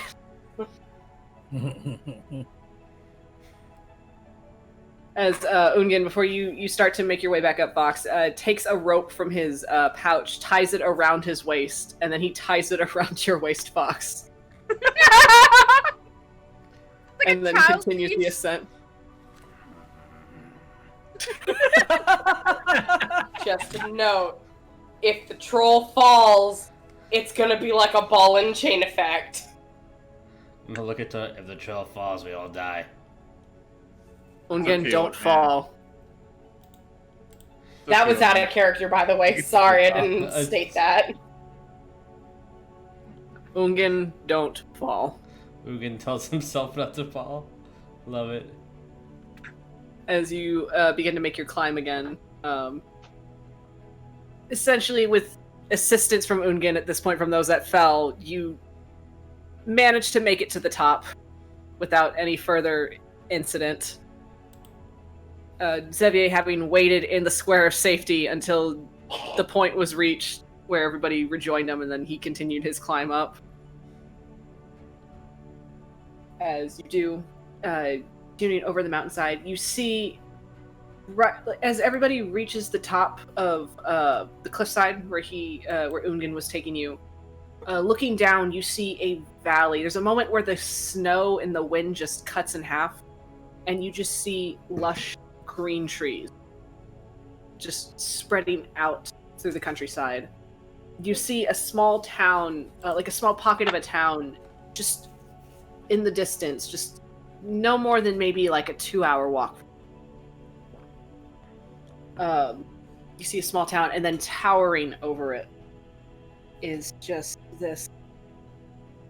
Actually, the village has a few dozen houses, small squares with kind of small square in shape, and then Trasticburg stands this mighty ice castle, half hidden in a fog-shrouded ravine. Just standing imposing just over this village, just looming. And continue your trek down the side. Nice.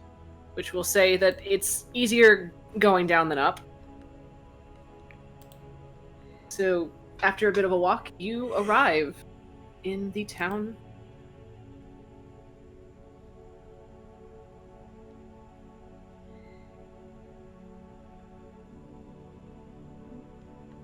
Cannot wait for this transition.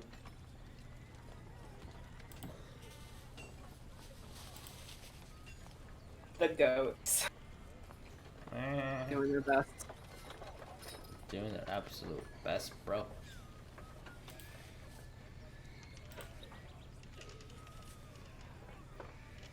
Let me make sure I have everything that I need to have on that map. And I guess walk over to Janva. Sorry. I lost my Or point. what? Fine. Yeah. Ooh, man. So this map is essentially scaled for every square is 10. Got it. Cool. Thank you. So it's a lot bigger than it looks. I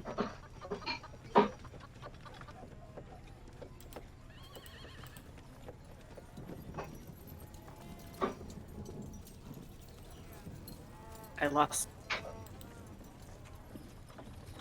Look towards all the goats that are there.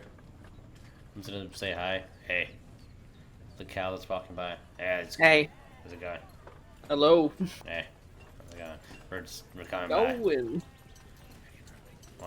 Want you guys to know that we're here. Hey. As you enter the town of Parnast, essentially a small rustic village, as you're walking, you notice that there's a few homes, and nestled in between them is a tavern. Next to the tavern, a pretty sizable stable. You actually everyone roll me perception as you're walking around. This guy right here? Yes, I will say. Oh my god. I got a 15. TNC Better than before. It's fucking me tonight, guys. This is the highest number I've rolled, and that's a 6. 25. 14. 5 to 13. Birdurai, what did you get? 15. I heard teen. That's all I heard. 15. 15. Oh, 16. for Ophelia. I got a 2. Good job, Yuliy. I'm glad you're back on top. We're wondering where Yuliy was now. Where did he go? Where'd that guy go? Oh, Yuliy. Yuliy, he's back. What'd Greyson get? He got. Let me check his. He said perception. Yes. 9. Fantastic. Janva sees all. Janva sees all. Cool. It's not as high as the other one the other cleric that can see all, but it's some. Yeah, we're not talking about your knowledge boy. That's for sure. Not the knowledge. Not the knowledge boy. Let's not talk about him. All right, let me put these guys on the map. Boop. All right. So, as you enter the town, you, for the most part, I'll say Janva, we'll start with you since you have the highest number. Oh, fuck. That's what it feels like when they just pop into the game. Oh god. Yes. Boom. There they are. Deal with it. Yeah, right, yeah. Sign. Do not. So, Janva, as you... Essentially, it's probably a mistake for me to give Fox control of anything first. Looking around, it's a small, quaint village. It's not Well, it's small in size, but as far as being well off, it's a fairly well established town. Everything seems to be upkept very well. The most imposing thing you see as you're entering this town is just this massive tower just looming and looming over you as you get closer to it. It's like when you're walking into fun comparison. It's like when you're walking into Disney World for the first time and you see the castle and it's getting closer, but it's a lot more foreboding than Cinderella's castle. A lot bigger and a lot more jagged and awful looking. As you see narrow towers, these high, huge, narrow towers looming upward.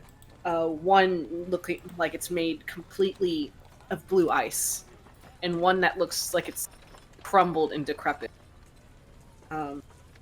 Looking at it, and just looking at the sheer size, oh yeah, this is definitely something that's scaled for giants.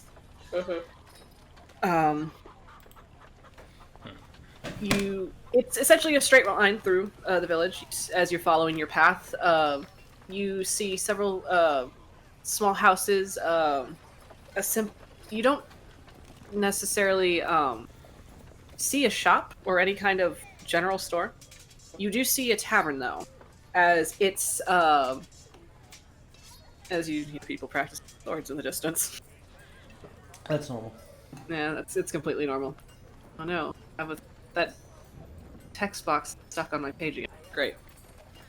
I love when that happens. When you select the music and it just sticks. Yeah, the only way to fix that is you have to refresh. I'm not doing that. Yeah. As you walk around and you notice amongst the kind of mingling amongst the villagers, you don't see that many locals. You see maybe a blacksmith hammering at his forge, kind of looking around as a group of what look to be you assume guardsmen, because they seem fitted with armor and weapons as they walk by. You also see kobolds walking around and weaving in between the crowds with them. As a few of them over kind of towards the end of the square are loading up a series of 3 carts, actually. Like these 3 carts that are going to be pulled by 2 oxen each. As they're loading these heavy boxes in, the kobolds are kind of just standing guard with their crossbows and their short swords. Which they are currently loading in front of the tavern/inn that you see. Is the you see a sign that says the Golden Tankard. As taking a closer look, this is for Janva, since she rolled a 25. Everybody essentially sees the village. You see the tavern. You see the massive castle, except for Greyson or anyone who rolled under a 10. I'll say. Okay. Greyson was too busy trying to dance around the animal droppings to keep his boots clean. Makes sense. Yeah. As Janva, you notice that these people walking around are all wearing the claw insignia on either on the lapel of their jacket or pinned to their cloak, or just kind of pinned onto their armor somewhere. But you see the same 5-clawed symbol on their person. Okay. As they're walking. Yeah, Janva just like making small talk with Fox and making note of that and mentioning to him. Which, as you enter the village, Janva, you notice that a few of them, as you're entering, the obvious cult members kind of stop and look at you all. Kind of, just kind of for a moment, as they just kind of like size you up, and then you just see them kind of like whisper to each other and then return to their task. Okay.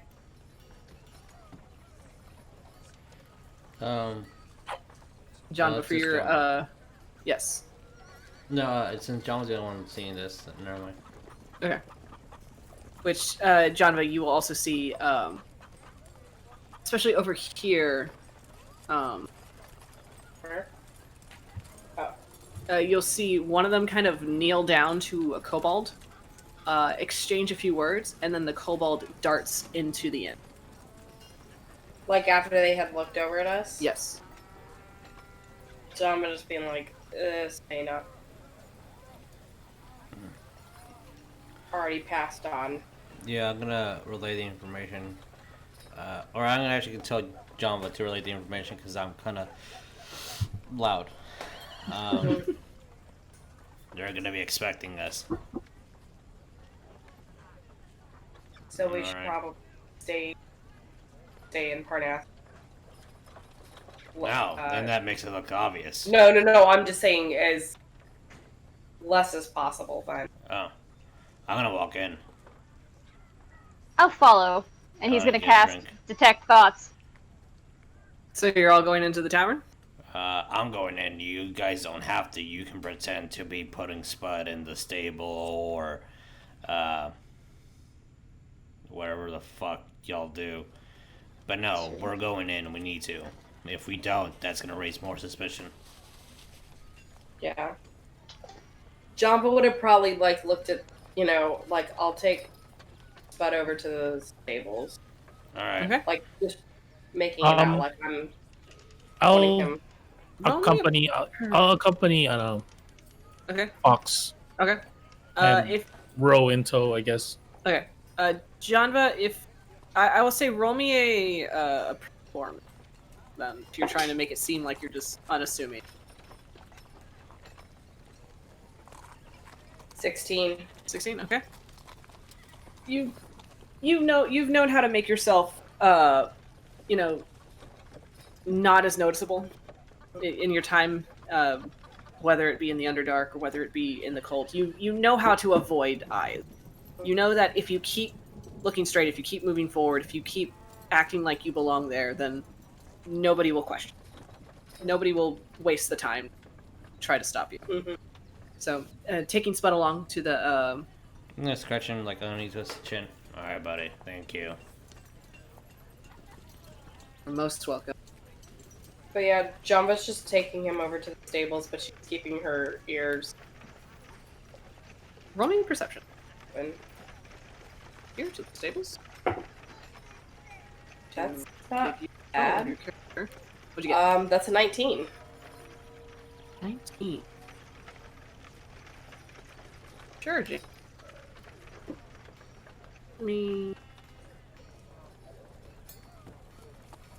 You will, kind of overhearing conversation, you notice that as you walk by, as people are, you catch bits and pieces of conversation as you're walking by, and you notice that as you do walk by, they have a habit of switching to Draconic. Try to, turn away any listening ears. Too freaking bad I know Draconic. Just, yes, I know. I know this. For them, anyways. Yeah. As one of them is just currently loading a few boxes into the cart, and just kind of stops and it's just how much more of this shit do we need to load up before we send it off to the castle? As the other one this should be the last of it from the from the green fields.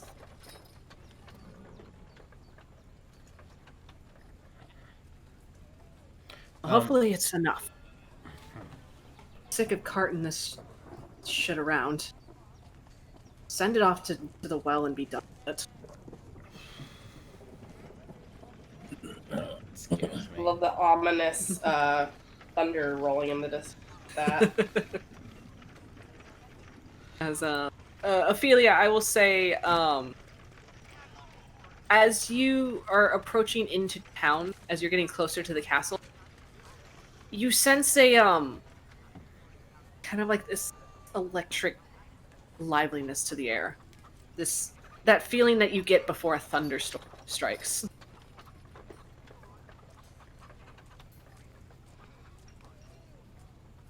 As so Fox, Birdurai, and Greyson are going into the tavern. Yeah. As we're going in, Grayson's going keep my eyes really open for anything written on the door, any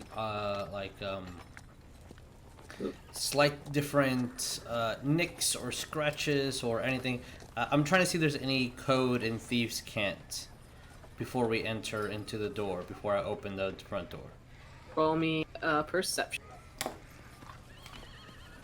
Oh, I'm gonna use a different dice because you've been kind of... No, I will, yeah. Cool. 24. 24. So. Apologies, 22. I do not know how to count. 22.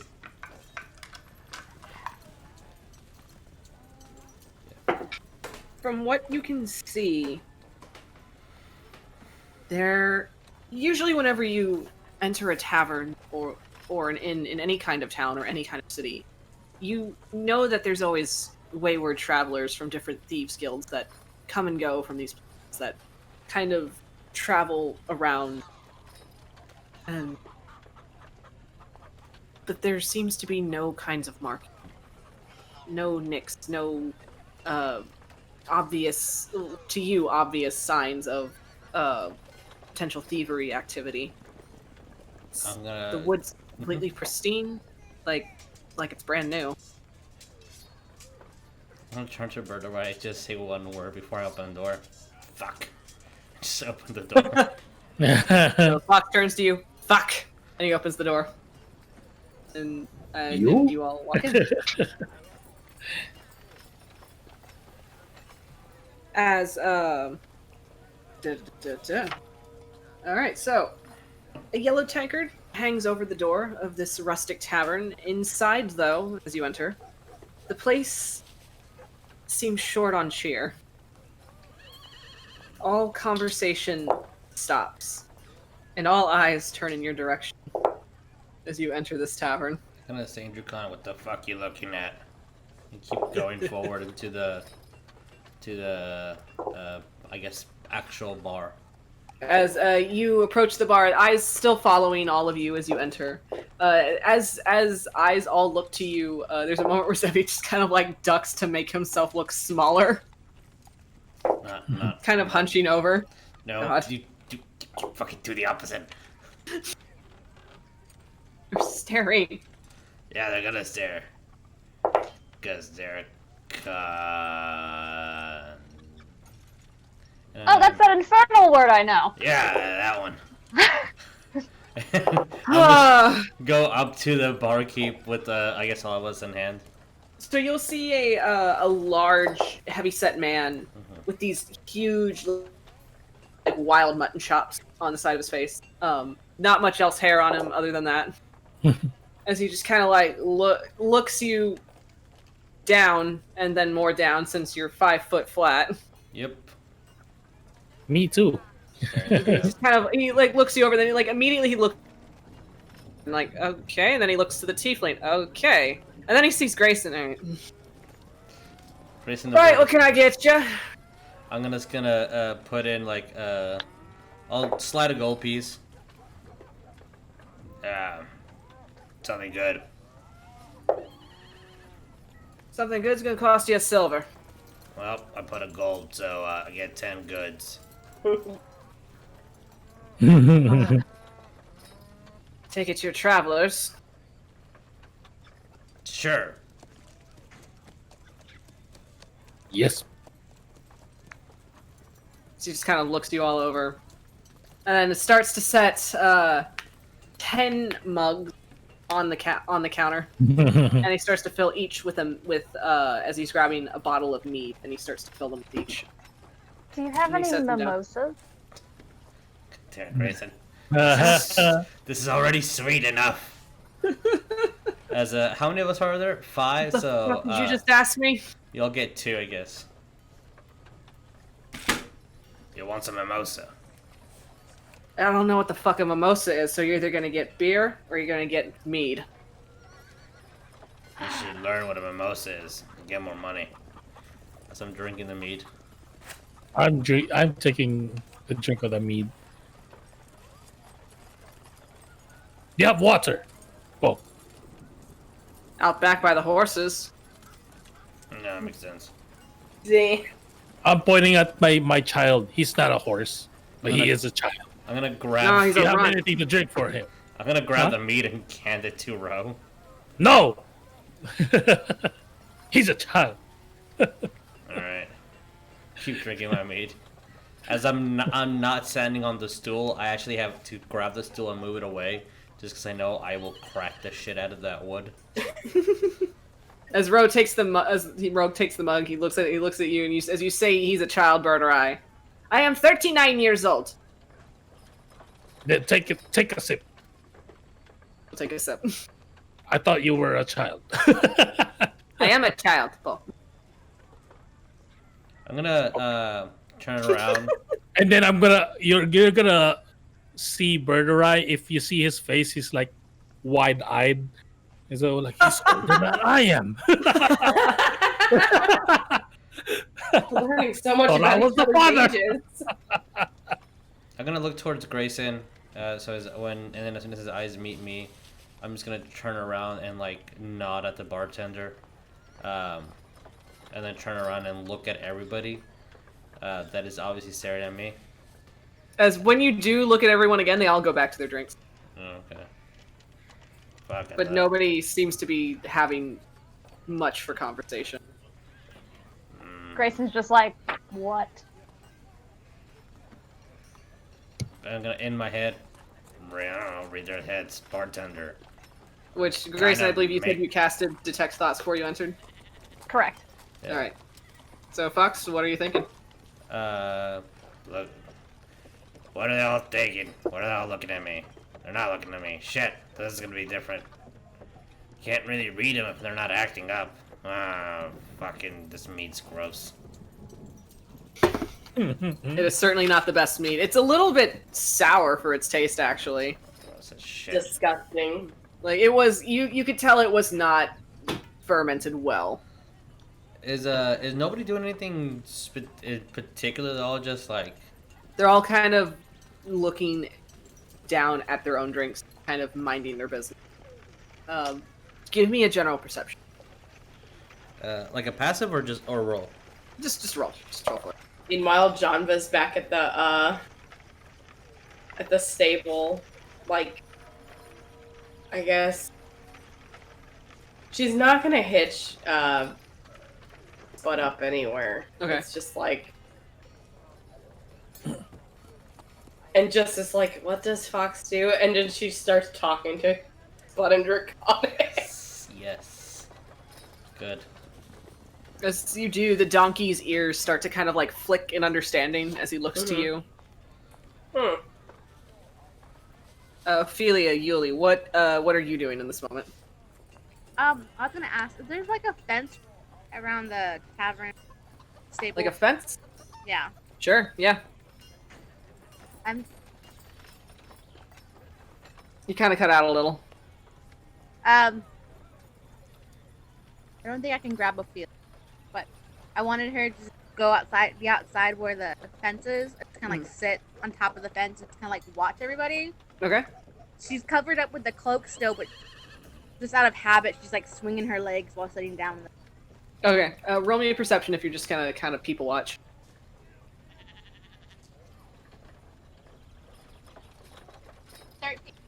13? Alright, for the most part, and I think Draconic's like the one language you don't know. Yeah. Cool, Nope. so everybody around you is talking in Draconic, you don't have any idea what they're saying. But you see people loading boxes, you see them grabbing them from essentially a barn that's down the ways, carrying it over to the carts, loading it into the carts. And some of them are like hitching up the oxen, making sure they're ready to go, kind of brushing their coats down, giving them water.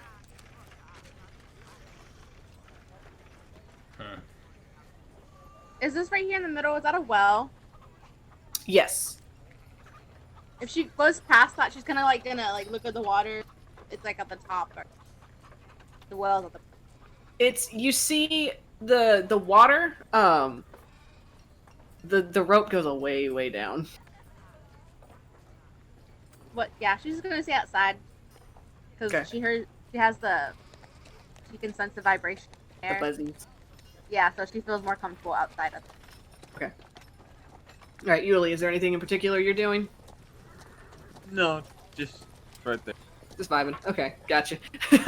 We vibing. He's vibing. Just gotta keep an eye on Ophelia. You have to keep her in the peripherals. All right, Fox, what did you get for your perception? Dirty 20. Dirty 20. Okay. You looking around the tavern, you see kind of a mix of obvious cultist members and then townsfolk. You notice though that the townsfolk are keeping to their own tables while the cultists are taking up a good majority of the room. It's almost oppressive in how they're kind of arranged. As you can see, like maybe like 1 or 2 tables are occupied by just regular townsfolk, just dressed in like simple farmer's garb, and the rest of the cultists are just kind of like lining the tables around them and just sitting there and enjoying their meager meals and drink. You do notice one gentleman in particular kind of still staring at you from the far end. This stoic, kind of average size, but very imposing in just aura. This stoic, dark-skinned man with this golden armor and these spiked pauldrons as he's kind of like sitting at a table, looking you over with a mug of beer just on the table, not being touched. I'm gonna I guess I'm scanning the room. I would have had a gold piece, and like this whole time kind of been scratching at it with my claw. Since I do technically have a claw attack. Yes. And if it scratched stuff enough, I'm gonna just pocket it again. Okay. And I'm gonna meet eyes with Mr. Gold Armor and just do the So, all right. And as you do, you see a kobold kind of duck out from under his table and then quickly run outside. And so, Greyson, since you have detect thoughts going, you just you're gonna hear so many. Excellent. First, starting with our good friend, the bartender. Just kind of, just a general displeasure of you wasting his time in his tavern. Me? Well, all of you. Oh, okay. You as a whole, I will say, as a whole Gotcha. group. Just looking you over, and just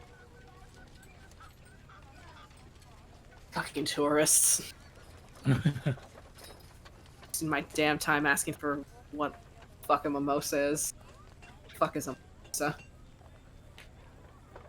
As for the general crowd, you get a sense of dread coming from the townsfolk at their tables. Just a general vibe of they really want these cult members to leave, and now that more outsiders have stepped into the tavern, it's more unease. Just they shouldn't be. They don't know what they're walking into. Poor souls. And there's like just a general smattering of like thoughts going off in several of the cultists' heads. More so of like, you know, this beer's. I've tasted piss better than this beer, kind of thing. Like, you know, just the general thoughts of the food here sucks, the drink sucks. They really, being posted out here is not the most glamorous position in the cult. And they'd rather be posted here in the town than be the ones having to take the carts into the castle to the giant. And for our good friend in the gold armor, he has a general calmness to him. He's just a general calmness as he's assessing you all. Just, well, this looks like trouble. It's easy. Good thing. Adept at handling trouble. The bright side, they're outnumbered. they're trying anything, they won't make. As Fox is Then making word. his way to that guy. Okay, as far as you see, as you're kind of focusing on this guy and catching his thoughts, Greyson, out of your peripherals, you see the 5-foot Tortle slowly waddling his way to this guy's table. And just, yeah. That's what you see. Can Grayson tell if this guy is like a noble of some sort? He's roaming insight. Okay.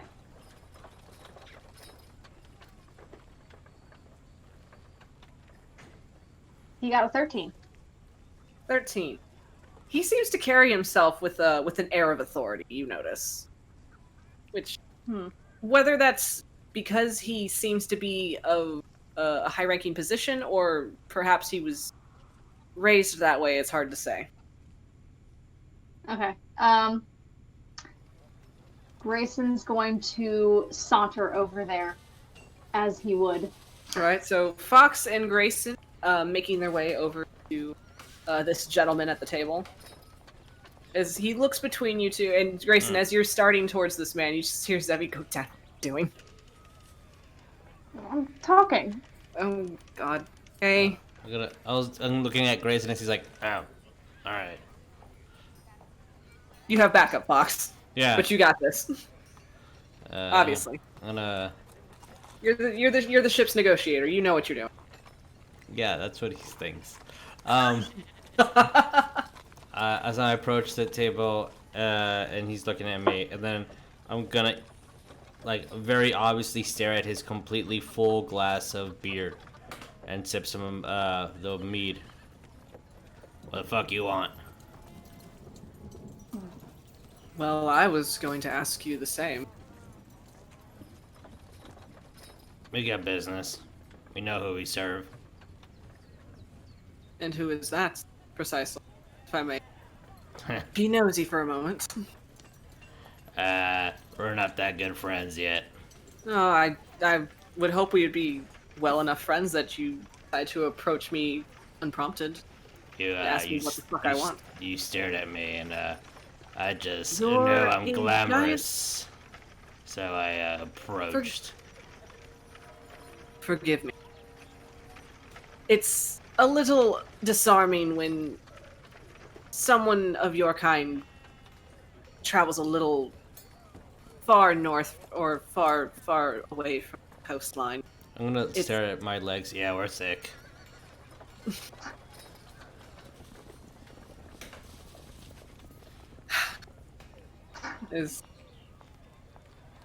Was there something you needed? I can only assume that you're travelers from elsewhere. And he, as he says that, he also looks to you, Greyson. Kind of raises a brow as he observes you. I'm gonna look at there's him. Yes. We were kind of hoping to make an offering.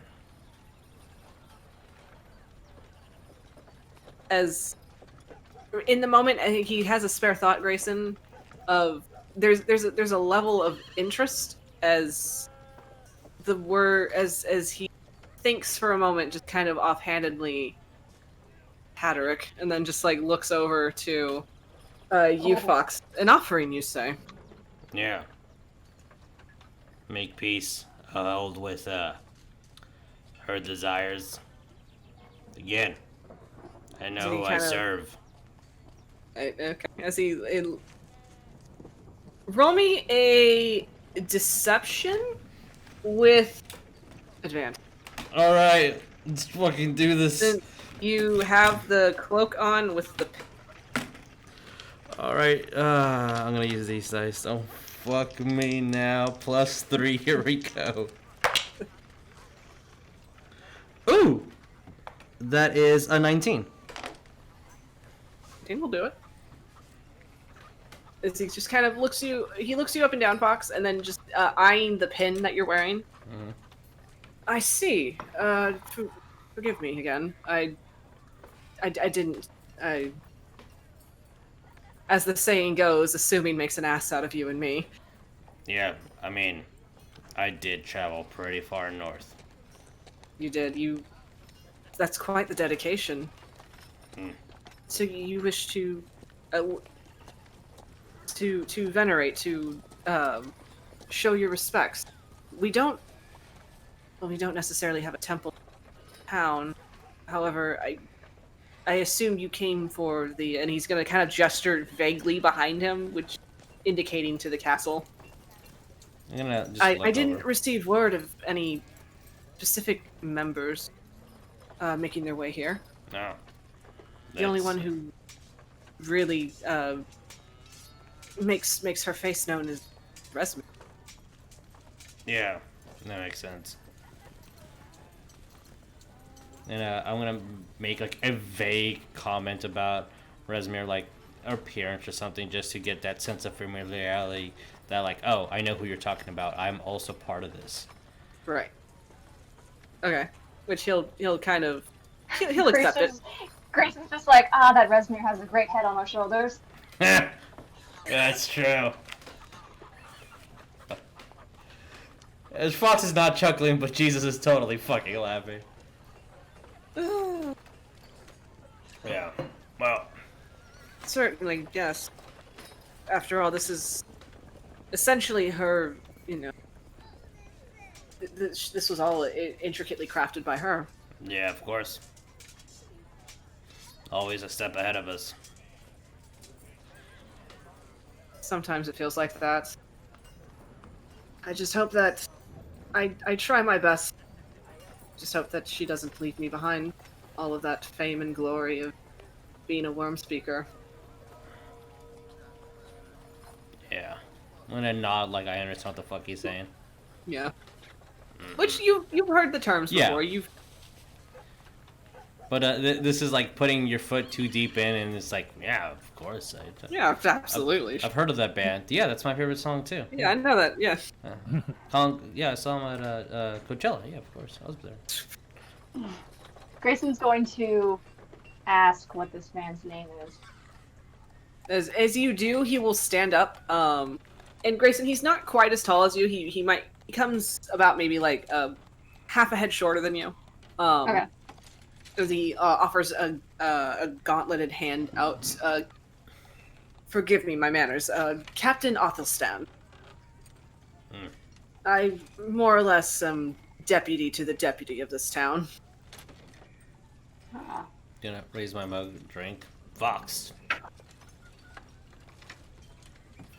Great. Pleasure. Greyson with his bougie self will do a bow and whatnot, but he won't say his name. And I'm gonna take that hint and be like, well, nice meeting you. Sure, we'll see you around.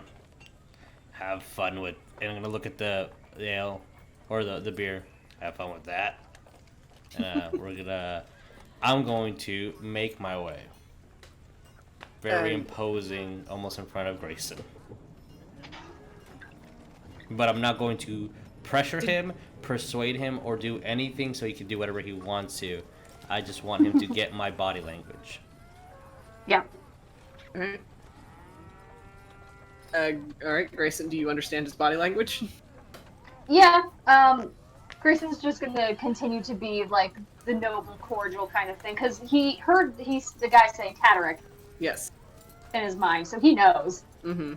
Not an idiot. Yeah, Fox doesn't. But, Greyson will, finish his bow, and then he'll raise his mug, and then take a sip of it, and then very loudly make a sound, because it's disgusting. It's absolutely disgusting. Greyson, this is the worst thing that you have ever drank in your life, possibly. Love it. There have been some contenders, but this is possibly the least pleasant. Great. And he'll turn unless the guard gets his attention again, but or the captain, but yeah. Which he won't. He'll just kind of give you all a curt nod. He's like, right, I'll leave you to it. We'll be heading out shortly. But I'm sure you have more pressing business than us carting, parcels to and from the. Is there anything we could help with? Oh no, I have it quite well enough here. I have manpower to spare, you should say. Mm-hmm. Fox is like not that kind of manpower. In his head, he's thinking that. Yeah. Chris is just like, okay. I'm gonna make my way to the bar and just drink the beer. They discuss. Okay. Gerson's just going to. He turns his body as if he was to leave, but he just kind of winds up leaning against the table that the guy was sitting at. All right.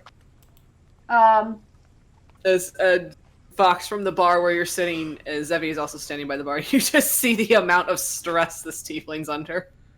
Oh. I'm gonna put my hand around him and force him to turn, slide the non-drinking mead that is in front of him. Drink. We're friends. We're having fun. Drink. I am okay. As he will take his drink and he will definitely drink it down, despite it being absolutely disgusting. He is going to down the whole thing. I'm gonna look at him like, damn, good job.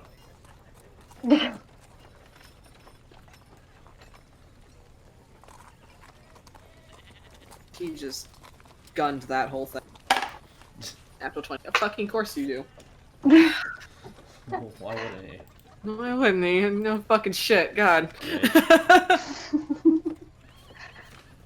He's fine. He's a fucking brick house. Wow.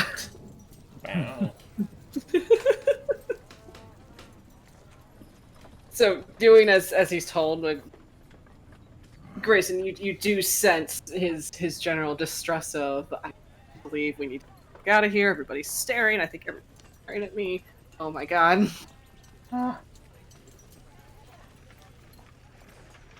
This meat tastes like shit.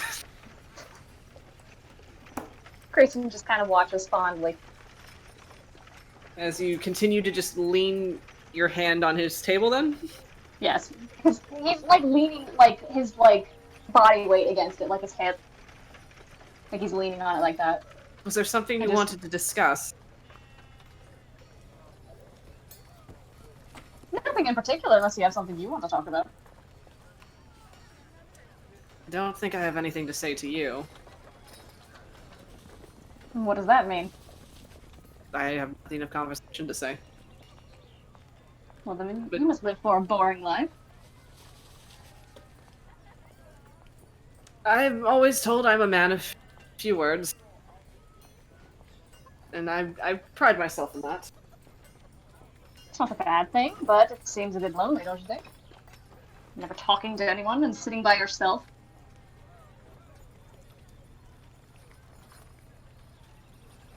Is he kind of, kind of laughs a bit, just more so amused at what you're saying. He picks up his mug momentarily, and then just kind of sets it down. I guess I'm just a what you call a boring type.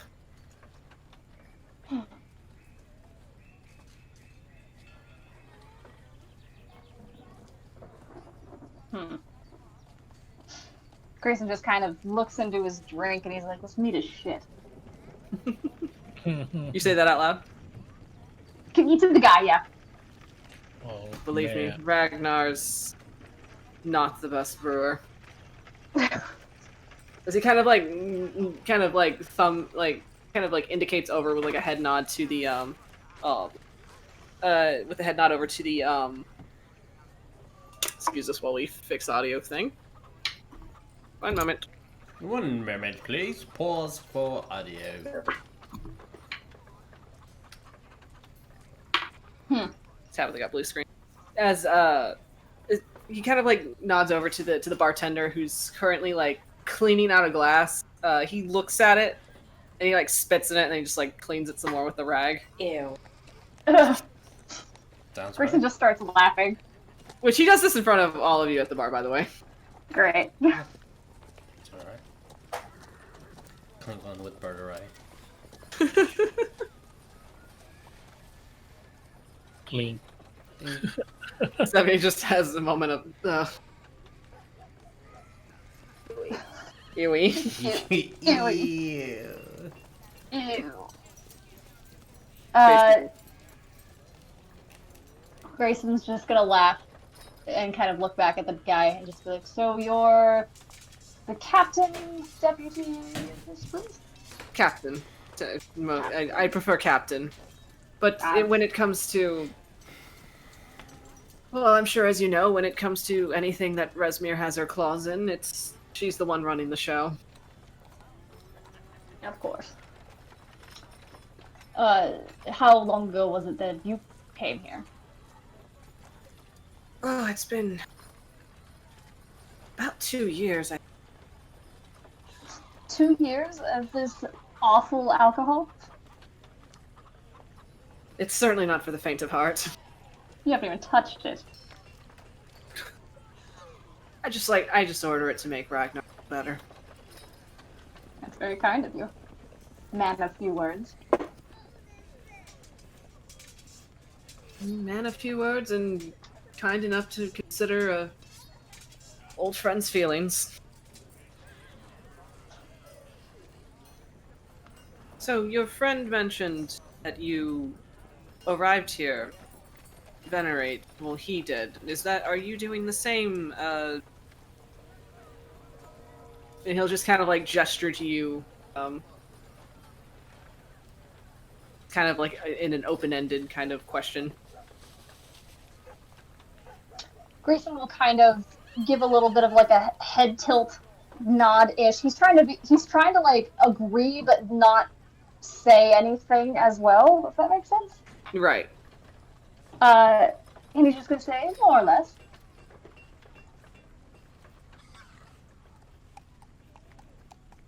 Fair enough, Mr. More or Less. Oh, I like that.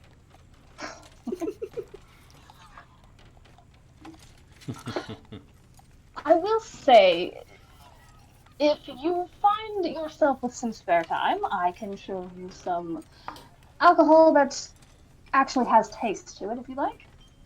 I would greatly appreciate that. Anytime. He will just take his tankard again, hold it up, and he will take the slightest of sips to it, and then just set it down. Greyson is going to, when he watches the guy take the sips, he's going to cast Prestidigitation to make it taste a little bit sweeter. Oh. There we go. He'll just kind of like stop a moment and just kind of look at it and just,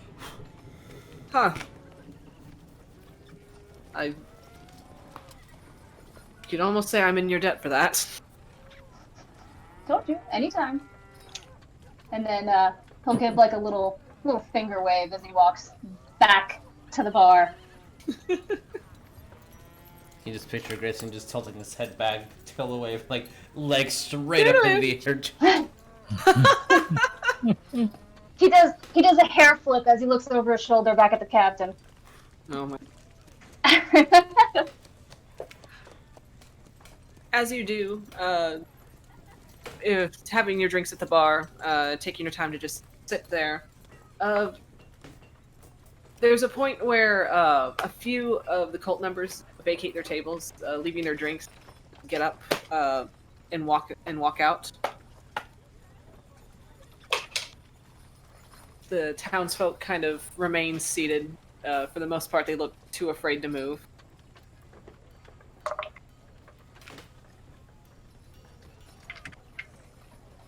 Okay. And Greyson, how long does your detect thoughts last? In combat, it lasts for up to a minute, but it's DM discretion, I think, if it's out of combat. Okay. I will say the last thing that you'll hear before your spell ends, you get the general feeling of when they get up and vacate, it's that sense of it's time to go. It's like it's time to move on as they walk in.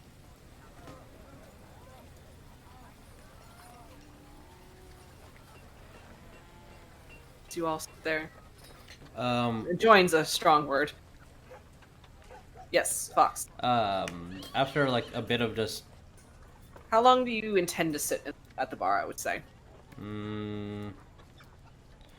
Probably 20 to 30 minutes. Okay. Now that they're leaving, though, I'm gonna look around because it's a obvious large amount of individuals like heading out. Mm-hmm.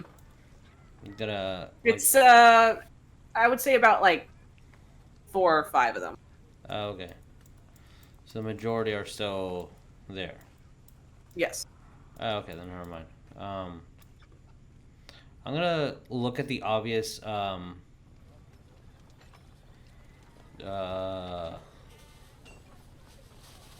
townsfolk. Maybe it's a better way of saying it, but the people who live here, obviously.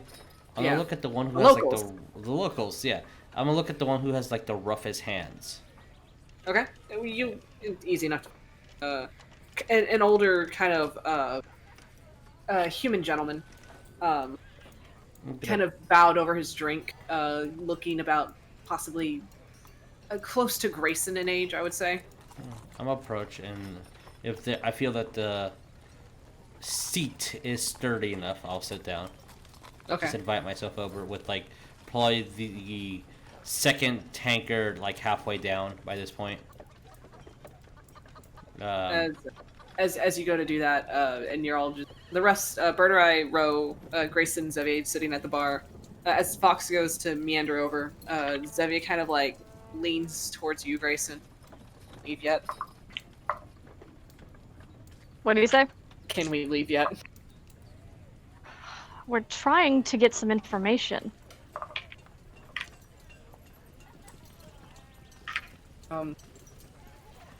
For what?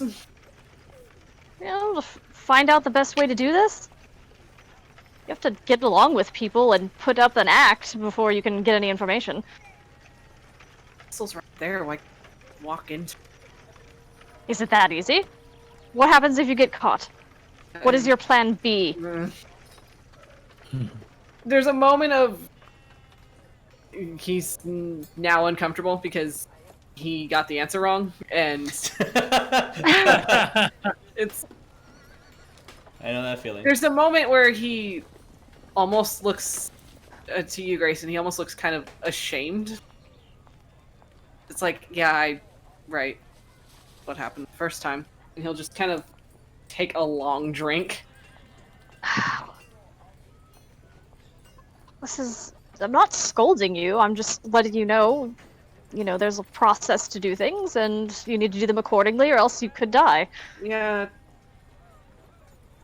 I'm learning that. It's alright.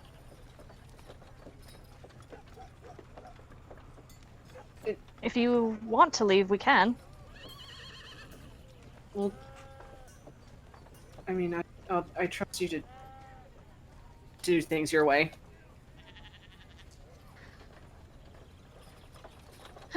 Yes. I spoke with the captain a little bit. I have a good reputation with him, I think. But if you would like, if we could walk around the town and observe, make up for some lost time. That's cute. Time do we have? We don't know how much time we have left, so might as well make it count now, right? Okay. Fine. He's gonna wrap an arm around Zev and just kind of give it a pat, and he's gonna be sad and kind of disappointed and just kind of walk out the bar. Aww. Yes. Janva. In the stables, aside from Spud, does she see anything else in there? Do actually. Kind of looking down the ways as you kind of hitch Spud towards like the outer fence post by Ophelia, or just keep him there as you're kind of idly feeding him like hay and grass and whatever's on hand. Mm-hmm. You hear like this. I'm gonna call it like a chuffing noise. Mm-hmm. Kind of like a general just. Like, not a horse one, but like something like with a deeper, more hollow chest. As you look over and you see these three, describe them, large winged creatures kind of chained into their stalls. As they kind of look at you with like these serpentine heads, their red eyes eyeing you up and down, kind of looking at you like side to side, like how much like a bird would as it's trying to like take its information from eye to eye. As you see these three big wyverns. Okay. All right. Which Fifi, if you're hanging out by the fence post, same with Yuliy, you will also see these giant wyverns just kind of chained into their stalls as they kind of shuffle back and forth restlessly. Mm-hmm. And they're just kind of like eyeing you up and down.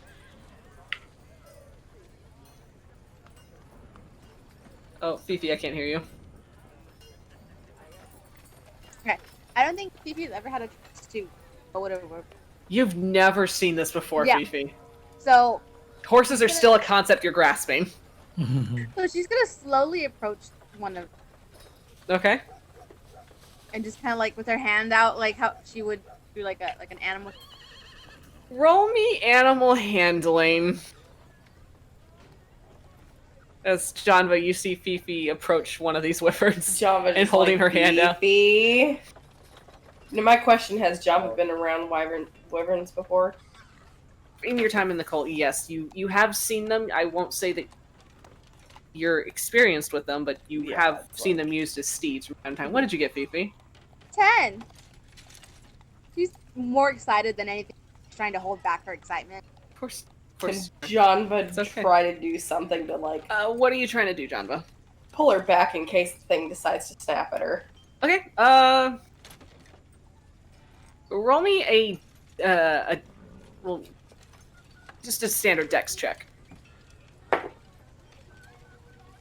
19. 19, okay. Fifi, as you hold your hand out to this mesmerizing creature, you've never seen anything like it before. It's like this pale pinkish skin with these like crests that kind of twist out of its head with like a light scale patterning, and it's like it's looking at you and you're like, oh, it's so cute with its big eyes and its little triangle face. You've never seen anything like it. It kind of reminds you of like a sea dragon, like, and those cute little sea dragons that just flutter around in the ocean harmlessly.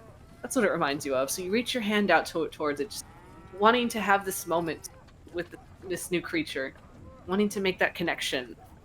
And as you reach your hand out, you see its little triangle face immediately wrinkle as its lips curl back in a snarl. You see these massive fangs just dripping with what you think is saliva, essentially, as it curves its head back in like an S shape as it lunges out to strike, and right as when you think it's about to bite you, Janva grabs your hand and pulls it back as its teeth close around air in front of you. Just hisses. Yeah, and Janva just like, rawr. Don't do that. That's not the best way to really go about with wyvern. What's the best way? I want to be its friend. It looks. Does Janva see any food around for it? Roll me perception. Okay, not bad. 21. You you will see a kind of a bucket kind of overturned on the ground, and you see like a red kind of the hay kind of soaked a little red around it. Picking it up, you see that there's like a few bites of what looks to be like roughly chopped inside of it. Janva's gonna pick it up and reach in and grab a chunk of meat and kind of like letting it try to like follow her hand. Okay.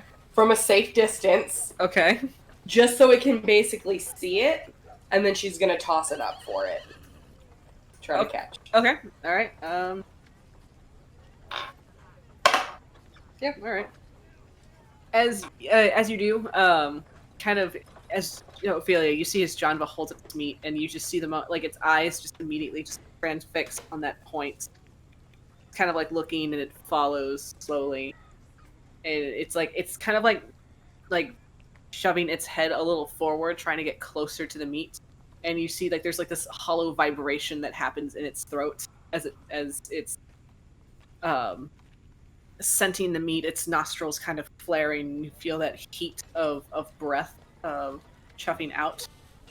And just instantly in a flash, as Janva throws the meat, it strikes out and like closes its jaws around it and just kind of like leans its head back as it kind of swallows it.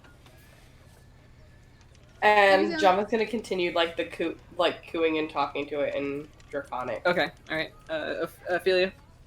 I guess after Janva fed it, he was gonna. Okay, can I pet it now?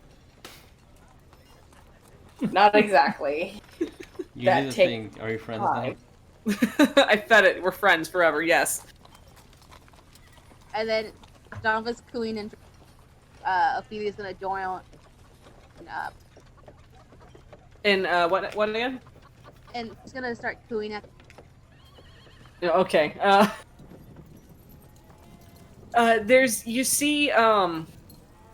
You see them kind of like all kind of turn their heads at Janva as she starts speaking in Draconic to it, as it's kind of like listening. It's the kind of the fringes around its cheeks kind of like twitching as they listen in. And then you start speaking to it in Primordial, and they just kind of like buck back, and they like look at you, and there's like that moment like when a dog hears something strange and it just kind of like tilts its head like it's trying to understand what you're saying. Janva would just be like, why don't you try feeding it first? Don't hold your hand out to feed it and expect it to just take the food out of your hand, because it's going to not just take the food, but your hand as well. I'll toss a piece of meat at the pink one. Okay. Right. You find one that's like slightly pinker than the others, and that's just the right amount of pink that pleases you. So, so tossing a piece of meat up at it. Yeah. And it like again, like the first one, kind of like strikes out, like kind of like a snake in motion as it chomps on the piece of meat and just kind of like horks it down. And then it just kind of like looks at you, kind of like wiggling its shoulders, like expecting you to feed it more. Feed all the meat that I see. There would only be like a few morsels in the bucket, just enough to feed maybe 3 of them. With 2 of them spent, there's only 1 left in the bucket to feed. Janva, like, can I get the bucket so it can lick it? Is that how this works? Not. As you're like holding up it's like trying to like way out to the bucket, and you see like this long, like forked tongue kind of like shoot out, trying to like taste it. So, also Janva, with the one that Janva was feeding and talking to, and Draconic, couldn't think of the word there for a second. Yes. She's basically gonna she will attempt to pet it. Okay. Basically doing kind of the whole, like, you know, how you pet a snake. Don't start at the top of the head. Start at, like, you know, at, like, a third of the way down, like, the neck. Okay. Roll me animal handling.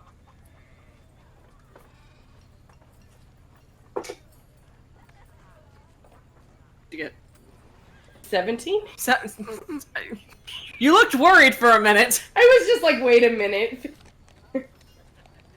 As you see Janva kind of like tentatively reach in it, and are you doing this to the one that's the one that she's been like feeding and stuff like that? As you reach out, kind of knowing how to kind of like maneuver your hand so it doesn't perceive it as a threat. Mm-hmm. As you start at the back of its head, gently kind of stroking at its scales, and as Janva does this, Ophelia, you see its fringes kind of like rise up, and it just kind of like fans out as it's accepting these pets.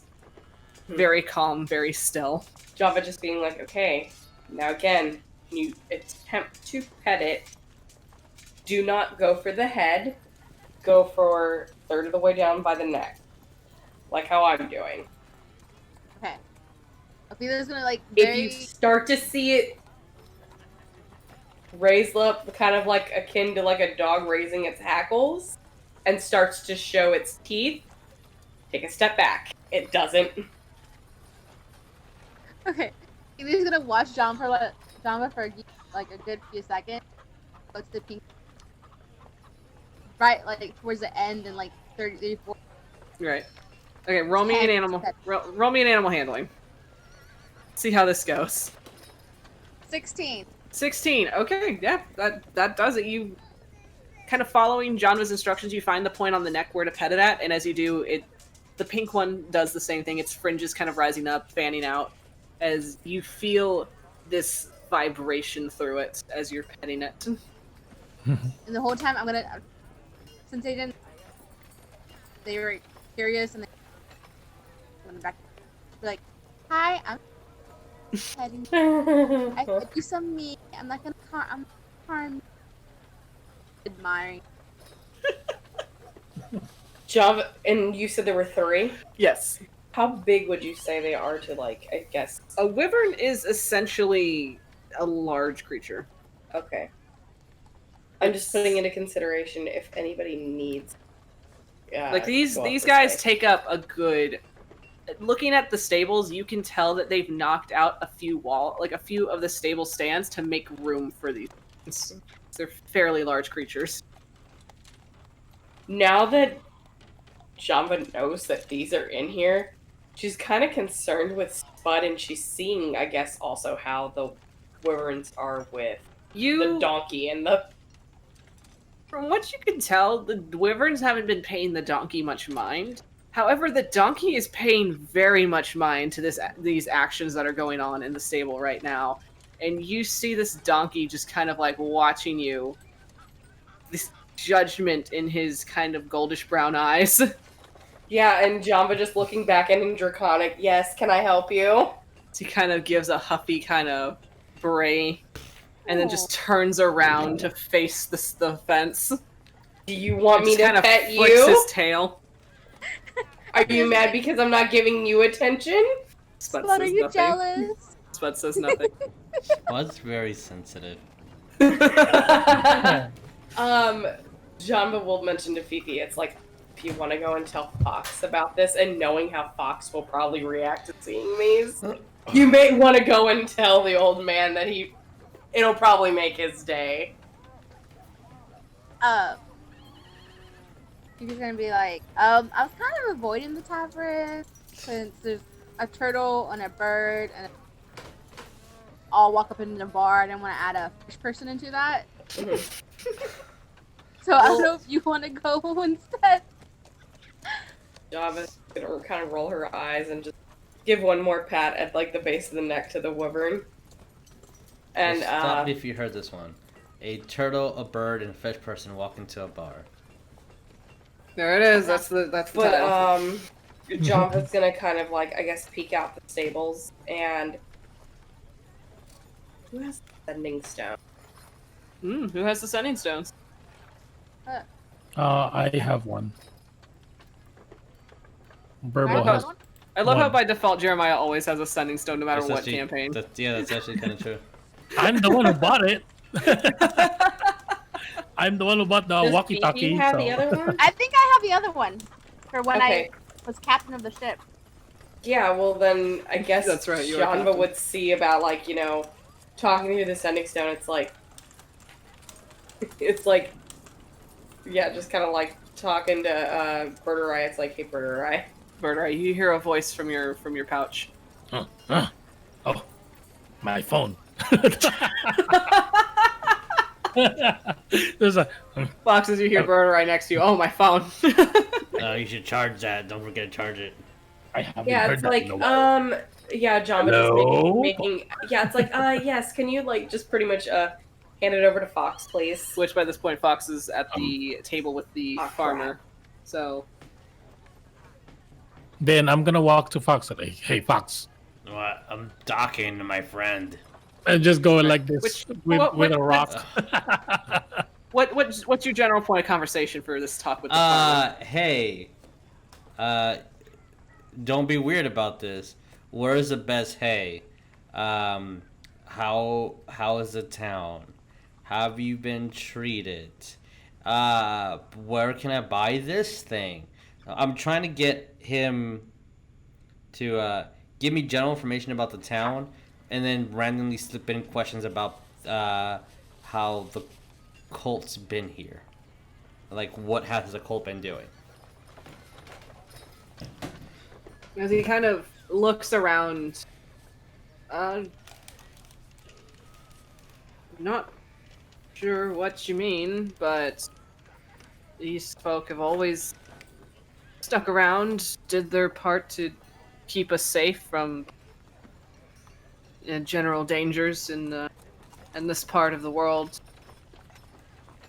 Not so much for general stores. We had to shut that down years ago. We mostly receive items through trade with this faction.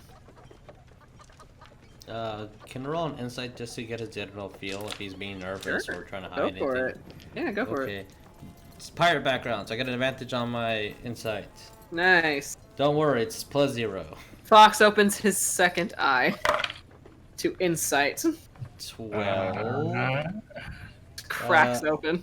Wait. I heard the crust. Yeah, 12. Nope. Wait. Sorry. Because I don't have a +0 because I am wise.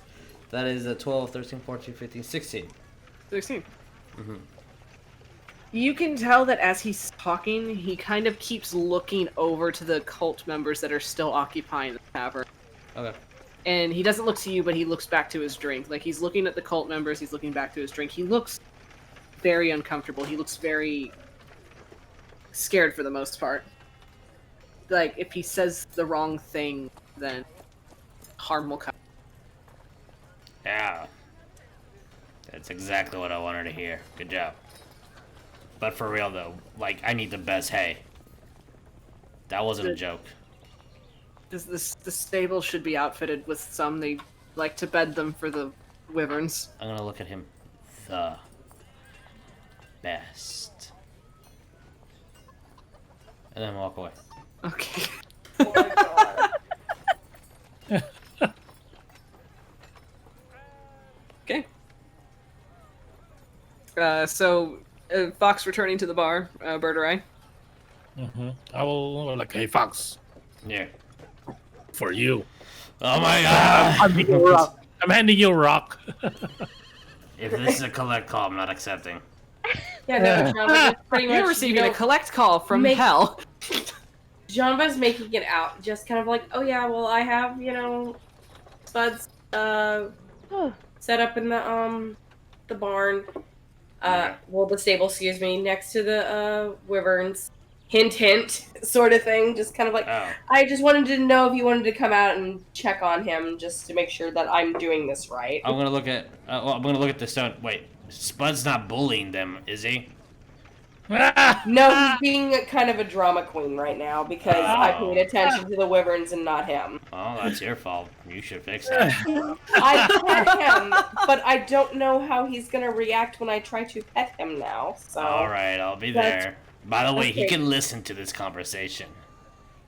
I know, and Java's looking over it, but I know. From your side, Janva, and for anybody who's not Fox, you hear a donkey braying through the stone. But Fox, you just hear, I am insulted. I have I've been treated more in my life. I am disgusted. I am insulted. I put my life in. And this is the things I get?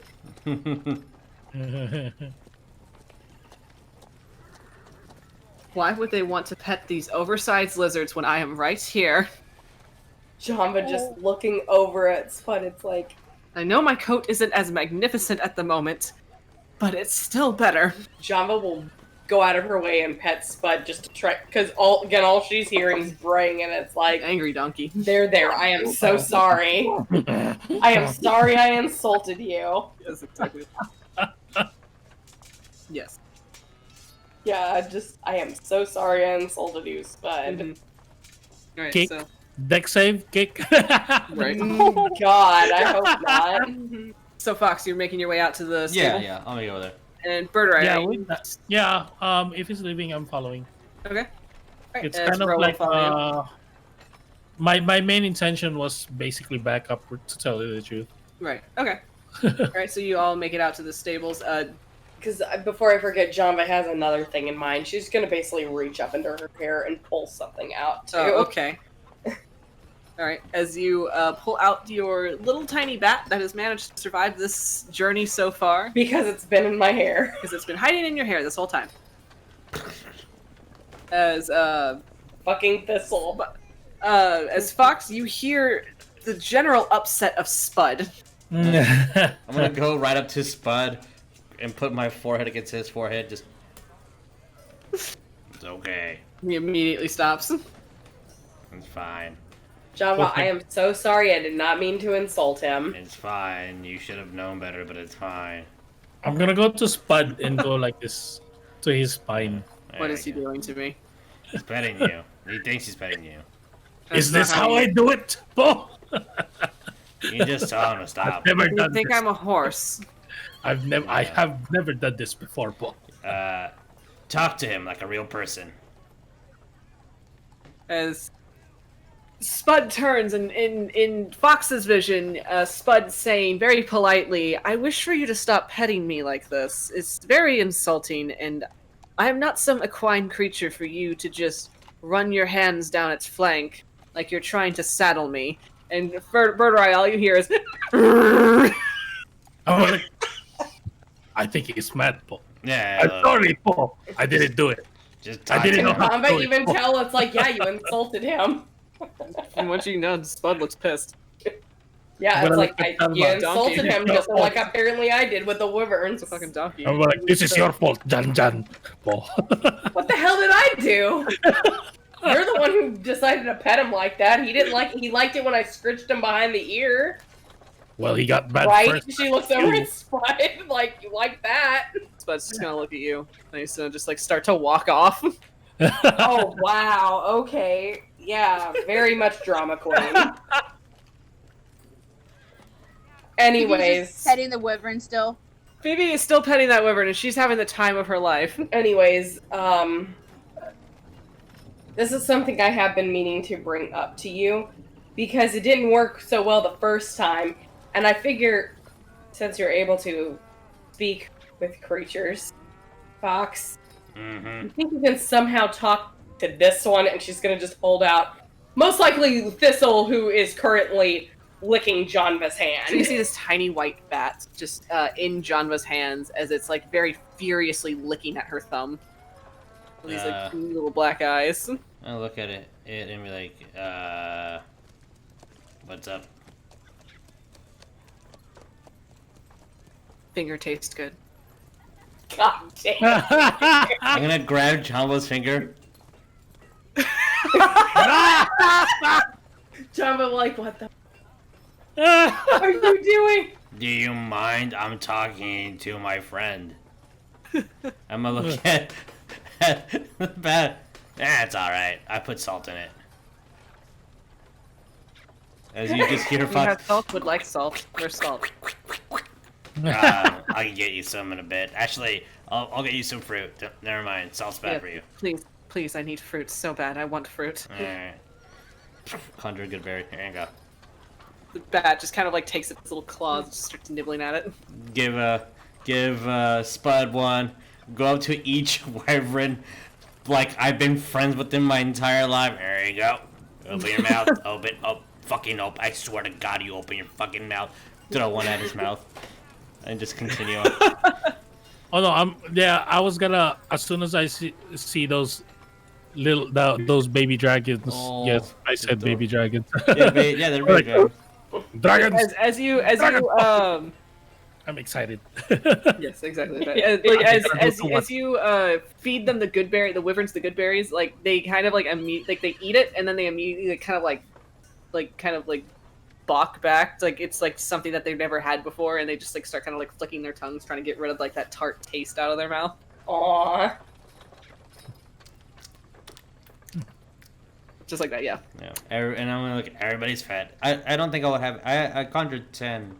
If there's any left over, I guess I'll give it to like whoever wants it. I guess you'll give it to the rest of the party if you so desire. Yeah, if you guys want to get a berry, there you go. Get everyone the leftovers. Sure. Janva will take it. She needs to recover the 1 HP. According to Fox, everybody who's important was fed. Oh, okay. I guess. I guess you guys can take the leftovers. Yeah, I guess you can have a rest if you want. Sure. Which, thanks. So, Greyson, as you're walking around, roll me a perception for your little walk and talk with Xavier. Okay.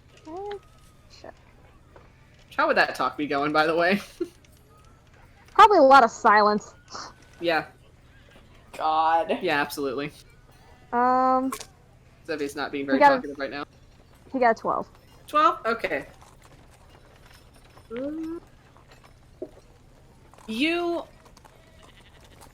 As you're walking around town, there's a moment where you kind of like veer off down the main path that leads to the castle just to see how close you can get.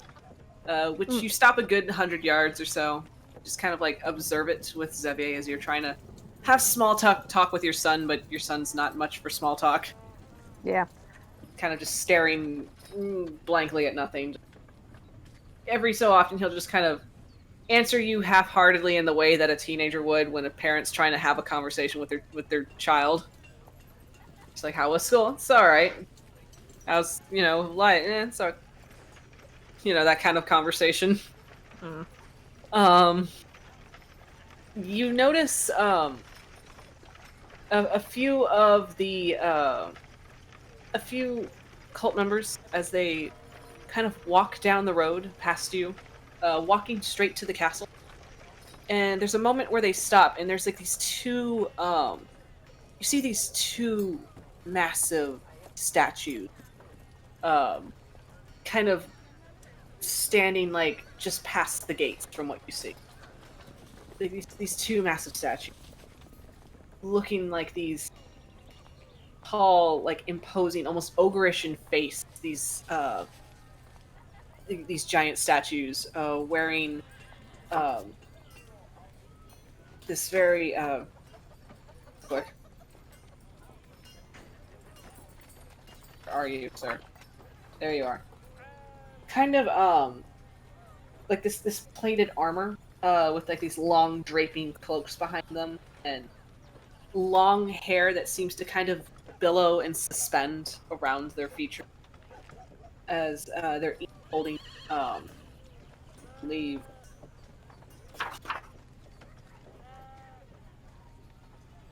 Just like these like large kind of morning stars,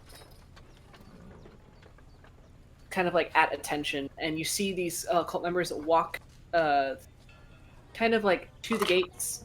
They stop briefly a moment, and then they continue on inside. As and very obviously from the ramparts, because this does not take a high DC to see that. Looking at the castle, the ramparts kind of overseeing the main gate, you see large, heavy-set ogres kind of patrolling around. Kind of like lazily, just kind of like walking back and forth, talking amongst each other. You see a few of them leaning on what appears to be these ballistas that are just kind of affixed to each like small tower that is the main, that is kind of holding structure to the main gates. And that's what you see. Greyson just kind of he kind of shrugs a bit, and he's just like, "What do you think that's about?" I don't know. I guess a checkpoint or something. I guess we can't just run on it. Right. Do you think it's magical? It's a flying castle, Dad. That's not what I meant. I meant the gate, but sure. I guess it's a flying castle. Do you not want to be here? No, I don't, but I Then have to. you can leave. Kind of. You can go home.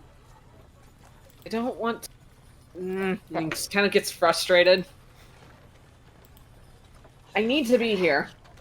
You need to be here, but Yes. You do, but you're not going to get anything done if you're complaining and moping the whole time. I need to be here, but that doesn't mean I'm going to enjoy being here. Of course not. Our circumstances are quite shitty, actually, but not talking to me isn't going to get anything done better. I don't know what to say. You were gone for 4 years. Yeah, I know, I was. I remember those 4 years very vividly. I found you in a cell with my apparent twin sister, and you didn't even bat an eye. I don't know what you want. I just want to fix things. You're not gonna fix anything with how you're acting. He's just getting increasingly frustrated as this conversation's going. Greyson is too, it's fine. Yeah.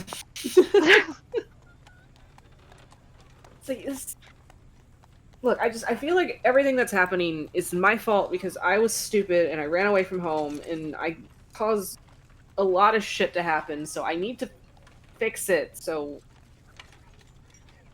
that I can... I don't know. It's bold of you to assume that this is all your fault. Sometimes it just feels like it. I know it does, but I assure you that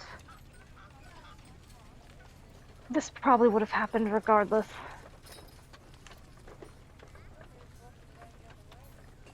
Yeah, I don't... Sure.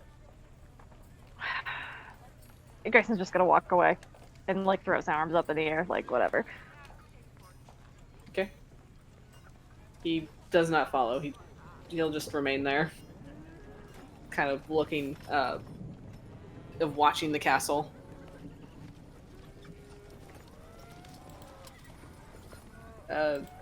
Anywhere in particular you're going, Greyson, or just? He's gonna keep wandering around. Just wandering around. Okay.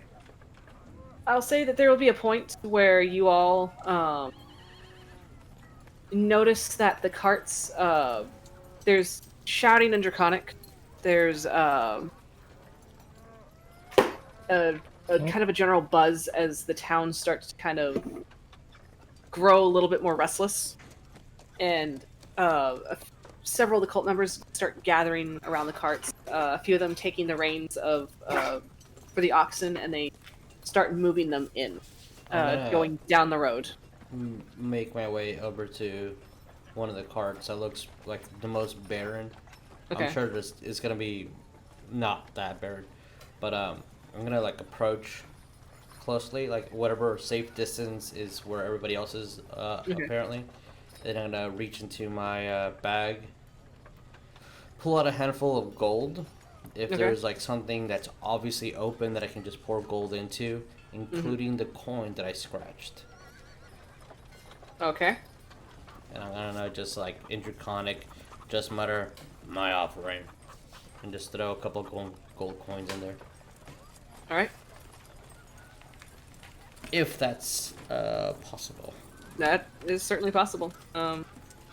As you mutter in Draconic, speaking of an offering, nobody thinks otherwise of it, as you just add your own pocket chain to the already substantial pile that is being carted. How closely are you? The carts are going to be heading down this main road. Okay, but where are they right now? They're not on the map because I didn't grab them. Okay. Thank you, Jeremiah. It's basically just I'm kind of like maybe about 10 feet away from Fox. Like it's just me kind of like giving back up basically. And as you're starting to, I guess if you're all following the carts, you will notice Captain Athelstan exit the tavern with a few other with two, I'll say, two cult members kind of flanking his wings as he walks out and then kind of follows behind the carts, just observing, kind of like keeping his hand kind of rested on the flail that's kind of like buckled to his hip. So he kind of passes you, Fox, kind of gives you a nod. Going our way? In a bit. Gotta get some supplies. Make sure my baby's okay. Alright, fair enough. Keep walking. Okay. And I'm gonna, I guess, walk to everybody. And that one, like, I don't know, do we follow them right now? I have no idea what we're doing. Let's should go right now. I think we should go right now. I don't know. Like that. All that. Janva in a very calm way of like, that's Fox is what he means, but what he's actually saying, do we follow them? Janva also is gesturing back to like the wyverns, like, wanna go now? I mean, yeah, I'm gonna grab your rail and you're gonna follow me. I'm gonna and then slowly move to the wyvern next to me and grab his railing. Okay. So pull him a little bit. they're kind of chained at the moment in the stable. It's just like a standard like kind of cuff around their necks, and just kind of like a short chain, like a chain that goes through on either side, kind of bracing the walls to keep it in place. Okay. To keep from moving around too much. Then I'm gonna. Do you want me to set you free? You wanna come with me? Wish to fly. We can fly in a minute. We'll be in the sky, but I need you right now. Oh, I'm gonna look at one of the. I'm saying this in Draconic. You good with Yeah. that, bro?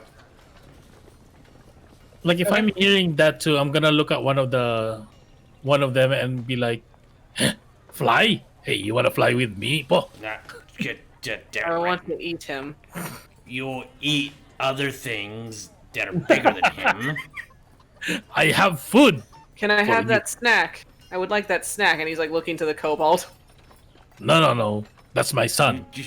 I'm like, in my head, I'm like, I fucking gave you a good berry. You should be full. This is just you overeating. You know, pace yourself.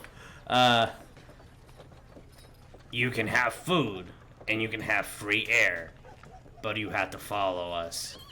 Which, like right now. I'll say, just kind of like generally looking around in the stables, you will see that there's a table with riding gear, like riding harnesses, kind of folded over at the ready for in case anyone needed to ride a wyvern. I'm gonna point towards those. Then I'm look at everybody else. Yeah, I'm gonna grab one and try to put on one. Yeah, I'll just. I don't need to ride handling. it. I don't need to ride it, but. Birdurai, roll me at animal handling. Yes, I'm actually decent with that. Not good. Decent. Yeah, that's kind of one of my best stats. Oh, that fell off the dice tray. That is where's my animal handling? Okay, that is a dirty 20. Thank God. If DT sees Birdurai and Fox trying to do this, she's gonna attempt it with the one she's been petting the whole time. Roll me animal handling with advantage. Yeah, but I'm talking to him in draconic the whole time. You are okay. More like, hey, I'm gonna You're put a giant. To him, you're a giant chicken. More like, I'm not a giant chicken, Paul. I'm talking to you in dragon. I am a dragon. I don't think they can talk, can they? They can't talk necessarily. yeah. It's just they can only talk to Fox because Fox is using his. Okay. My circle of shepherds allows me to talk to all animals. Fox is Eliza Thornberry, so he's allowed to say whatever the fuck he wants. The best description. That is amazing. Perfect. Yes. Spud's my little monkey. Oh, yes. I need Fox with like pigtails now. Fox is a cosplay Elijah Thornberry. Wait. Yes. Is Greyson Nigel Thornberry? No. Alright. Sure, No, I don't want to imagine him with that mustache. No. The big nose. Hey, remember how those used to be like? I regret everything. Roll me fucking initiative. No. Okay. Fox, you managed to. Hello, sir. Thank you. The cat just put his paw gently on my leg. It's a very important update. It is. You managed to put. You managed to. I will say the latch for the chains are easy enough to kind of undo. Okay.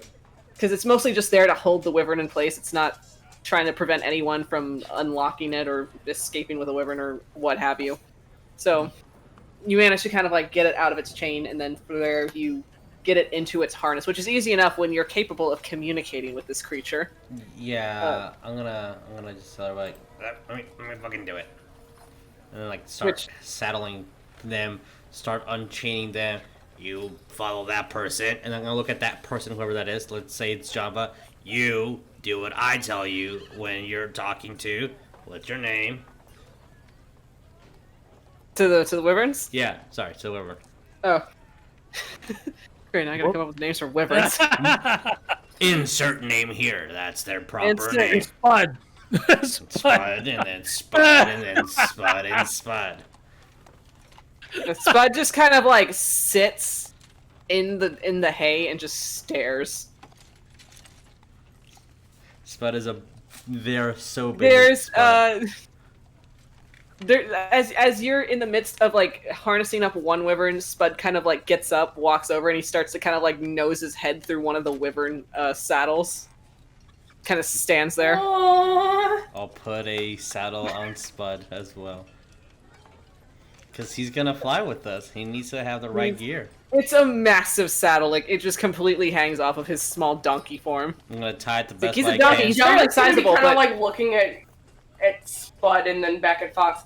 How's that gonna work? whenever he wants to fly, and he's going to help us, that's how. Janva's so twins? serious. Like she And just Spud kind asked of me, like- why is the sky blue? as Yeah, you, it's like, am I missing something? as you're turn facing Fox and Spud number one. OG Spud. Well, there's OG Spud, but then there's Fox. There's Spud number one. Yeah, yeah. So we have OG Spud. Excuse over me, no, this is like Spud number 4. If Spud we're number counting by like the baby 6. Yeah, this would be 6, Something 7, like that. 8, 9, 10. He's yeah. named a lot of Spuds between the Yeah. here and that. So, Janva, as you're turning to face Fox as he's saddling up one of the Spuds, you feel like somebody push you from behind, and that's OG Spud kind of headbutting like into your shield, like that's harnessed to your back from behind, as he just kind of like headbutts slightly, just kind of snorts and walks away. He likes you, see? He also that. Hide that right like now. She's been hiding that under the cloak, just FYI. Oh, okay. She knows better than to... Then to me, he just ran up and like. This would have been a different conversation if Janva wasn't hiding her shield. Yeah. Okay. Then to me, sorry if the shield's not out. Then to me, like Spud, that's inappropriate, Spud. Because it just looks like he just headbutted your butt. So like that's just inappropriate spot. Janva just kind of flicks his tail and walks away. Okay, but the thing is that we're taking these wyverns up. Yeah. How is Spud going to? Like, are we going to have one of the wyverns carry him? Or I don't know if they could do that. That's right, bird. Yeah, giant bird. Yeah. Yep. I'm a giant bird. He's a giant bird, too. You're carrying me, Ro says. So we're making a battle plan. I love this. Everybody's feelings of getting hurt. Do you need to be saddled too? Yes, let's give him my God. Meanwhile, Greyson's just kind of meandering through town and just not being a part of any of this. Yeah. Just give him a fucking wyvern. There you go. God. Oh, God. Which, Greyson, would you eventually kind of round your way back to the stables where everybody's hanging out? He probably would have found Xavier first, then done that. About. So, when you would have returned to the point where you would have left Xavier at, he's not there. God damn it. He's gonna go ahead and send a sending spell and find him. I hope he didn't get kidnapped. Oh, no. If he got kidnapped again, I'm gonna riot. That's the first thing you think of. Excuse me, I've been conditioned. We all have there. Alright, so you're sending him a sending? Yeah. Just asking where he's at? Yeah, pretty much. First, there's no response. But you get the response of, I'm heading to the castle. Don't head to the... He can't respond back, so he's gonna make his way to the castle and see if he can find him before he gets too close. Okay. So basically the main road, that would have been where you left him off at. You see the carts start kind of making their way slowly down the road towards the castle. Roll me a perception. Okay.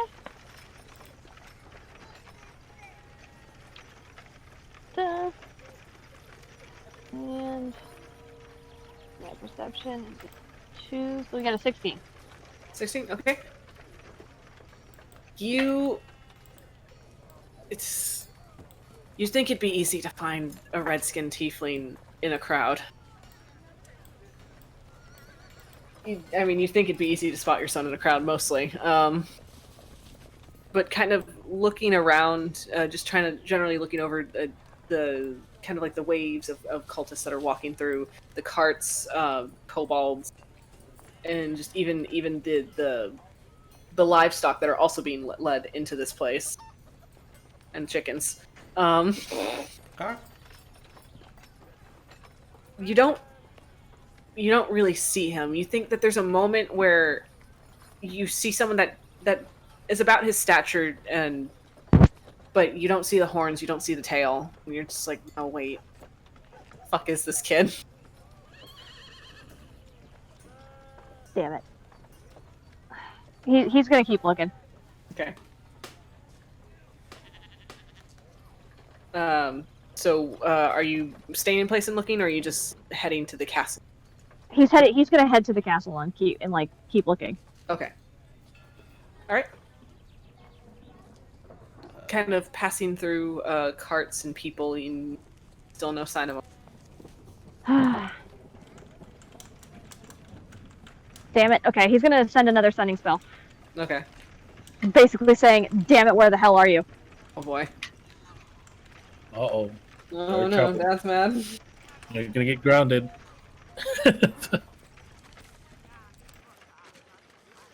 Okay.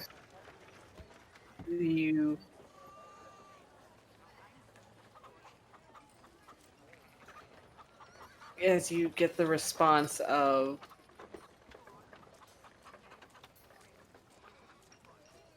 I'm trying to fix this.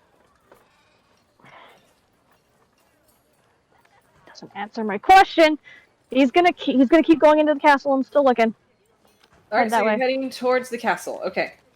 There would have been a point where you would have seen. There's a point where walking through carts and people, you see that there's like the standard checkpoint, the same thing that you saw before. The carts are stopping before the gates and then entering. Mm-hmm. They're stopping before and entering, and there's a good like gap between them as they're doing so. Like maybe like about 30 feet or so.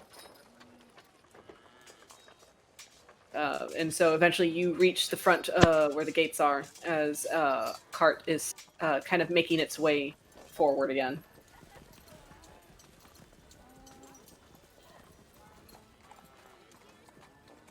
There's still no sign of Zoe. God damn it. He's gonna keep going in. You just keep walking in?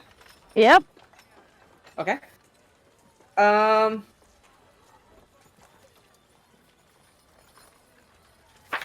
So are you walking ahead of the cart or with the cart? Question. He is going to walk beside it. Walk beside it? Okay, alright. There's a point where the cart, as you get closer to the gate, the cart stops before it. Do you stop with it? Or do you Sure. keep going? Okay.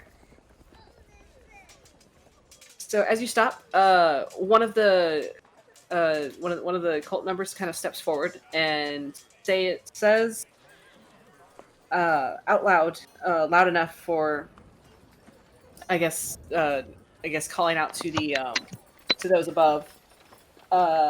Tiamat, our mother and strength. And at first nothing happens.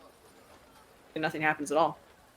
And then they continue through. Do you follow? Yep. Okay. So you follow in. The carts, from what you see, are starting to they're making their way towards veering to the left, actually, as you're entering into this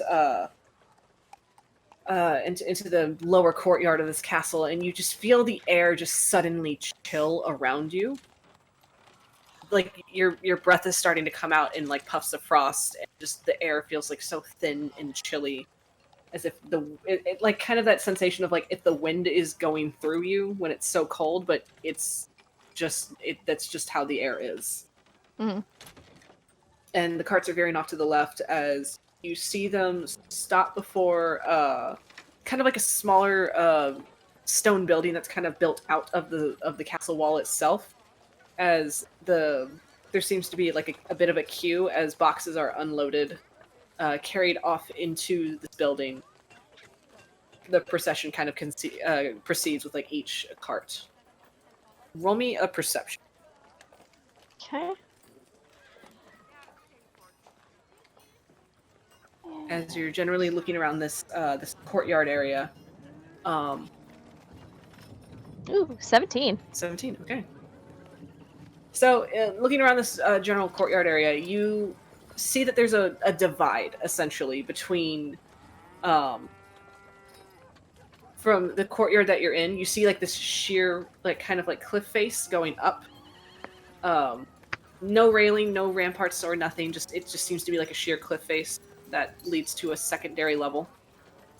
With no really any indication of stairs or at least that you can see at the moment. With bridges that kind of like network off from that plateau towards the ramparts above. And standing above on the ramparts, you see a black dragonborn. Kind of overseeing as the carts are coming in. Standing next to her are two men. One of them you recognize in red robes, gold trim. One of them you recognize as Asbara Joss. The other one seems to be an older gentleman, kind of with the same tattoo markings swirling around his head, down his neck. Next to Resmir is another individual who you kind of squint at first, and it's kind of hard to make out, but they're currently wearing a dark hood, kind of obscuring their features. But you think you see dark skin. But you're not sure from your height, from the height that they're standing. Oh. But for the most part, they seem to be obscured in a heavy cloak, kind of pulled halfway down there. Greyson's gonna flip the hood of his cloak up to kind of like hide his hair. Okay. All right. And he'll continue. Okay. He's looking for Zev still. Zevs. Okay. So there's a point where you hear the sound of stone, like the sound of like heavy stone grinding against stone, and then you start to hear shouts of alarm from the main gates. As the shouts of alarm, the sounds of startled livestock, people shouting, and then the sound of wood, of wood being crushed and people yelling. Oh, and shit. You see that everybody who's on the second platform, their attention kind of turns to the main gate as they look kind of alarmed almost. Except for the hooded figure whose face you can't really quite catch what their expression is. And Rezmir, there seems to be a conversation that's had up top. The hooded puts their hand. You see them put their hand out on Rezmir's shoulder, and you see cat grabs this toy.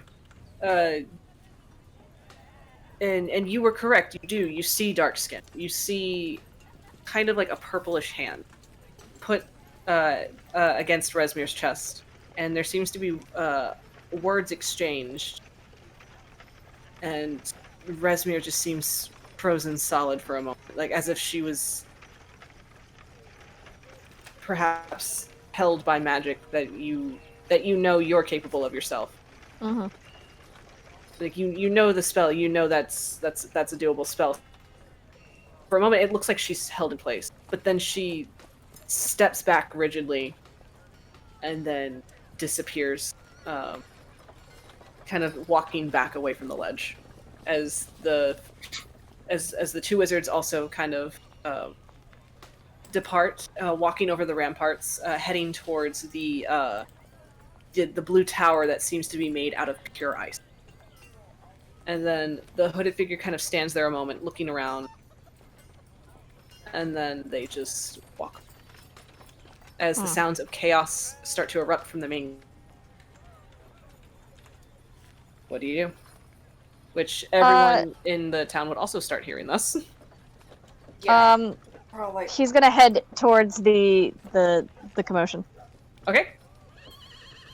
As you do, you find Xavier standing practically frozen in fear in front of the gates, as one of the massive stone statues has seemed to come to life, having stepped off of its pedestal, and is standing before your son as it's raising its morning star.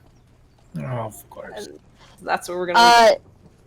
I actually want to do one thing before we leave. All right. What do you want to do, Greyson? Greyson immediately teleports and switches them places. What the fuck? Okay. And that's where we're gonna leave it. All right. Oh. We're gonna fight a fucking city. Oh, And we Great. just made new friends. Yes, did. Grayson's probably gonna die. His AC is 8. Don't worry, we'll all die together. TPK. No one gets T- left BK. no dying. Hey. Hey, No T- dying. BK. We have 2 clerics in the party. No one should die. Actually, I want to look something. I'm gonna look at something really quick. One moment. As Fifi said, no dying. I'm doing this live because I just want to see. Nothing shorter than forever. Not a day less than forever. Not a day less than forever. That's what you said. We're doing it live, y'all. We'll do it live. Oh. Oh. Ow. Oh! Yeah, that's a, okay. Challenge rating 17? Yeah, don't worry, we got it. So, thank you guys for watching. We'll see Lynn roll up a new character next time. Yeah, that's fine. Greyson will protect his babies at all costs. Alright, so yeah, this video will be edited, put on YouTube, Spotify, and all that good stuff at a later date.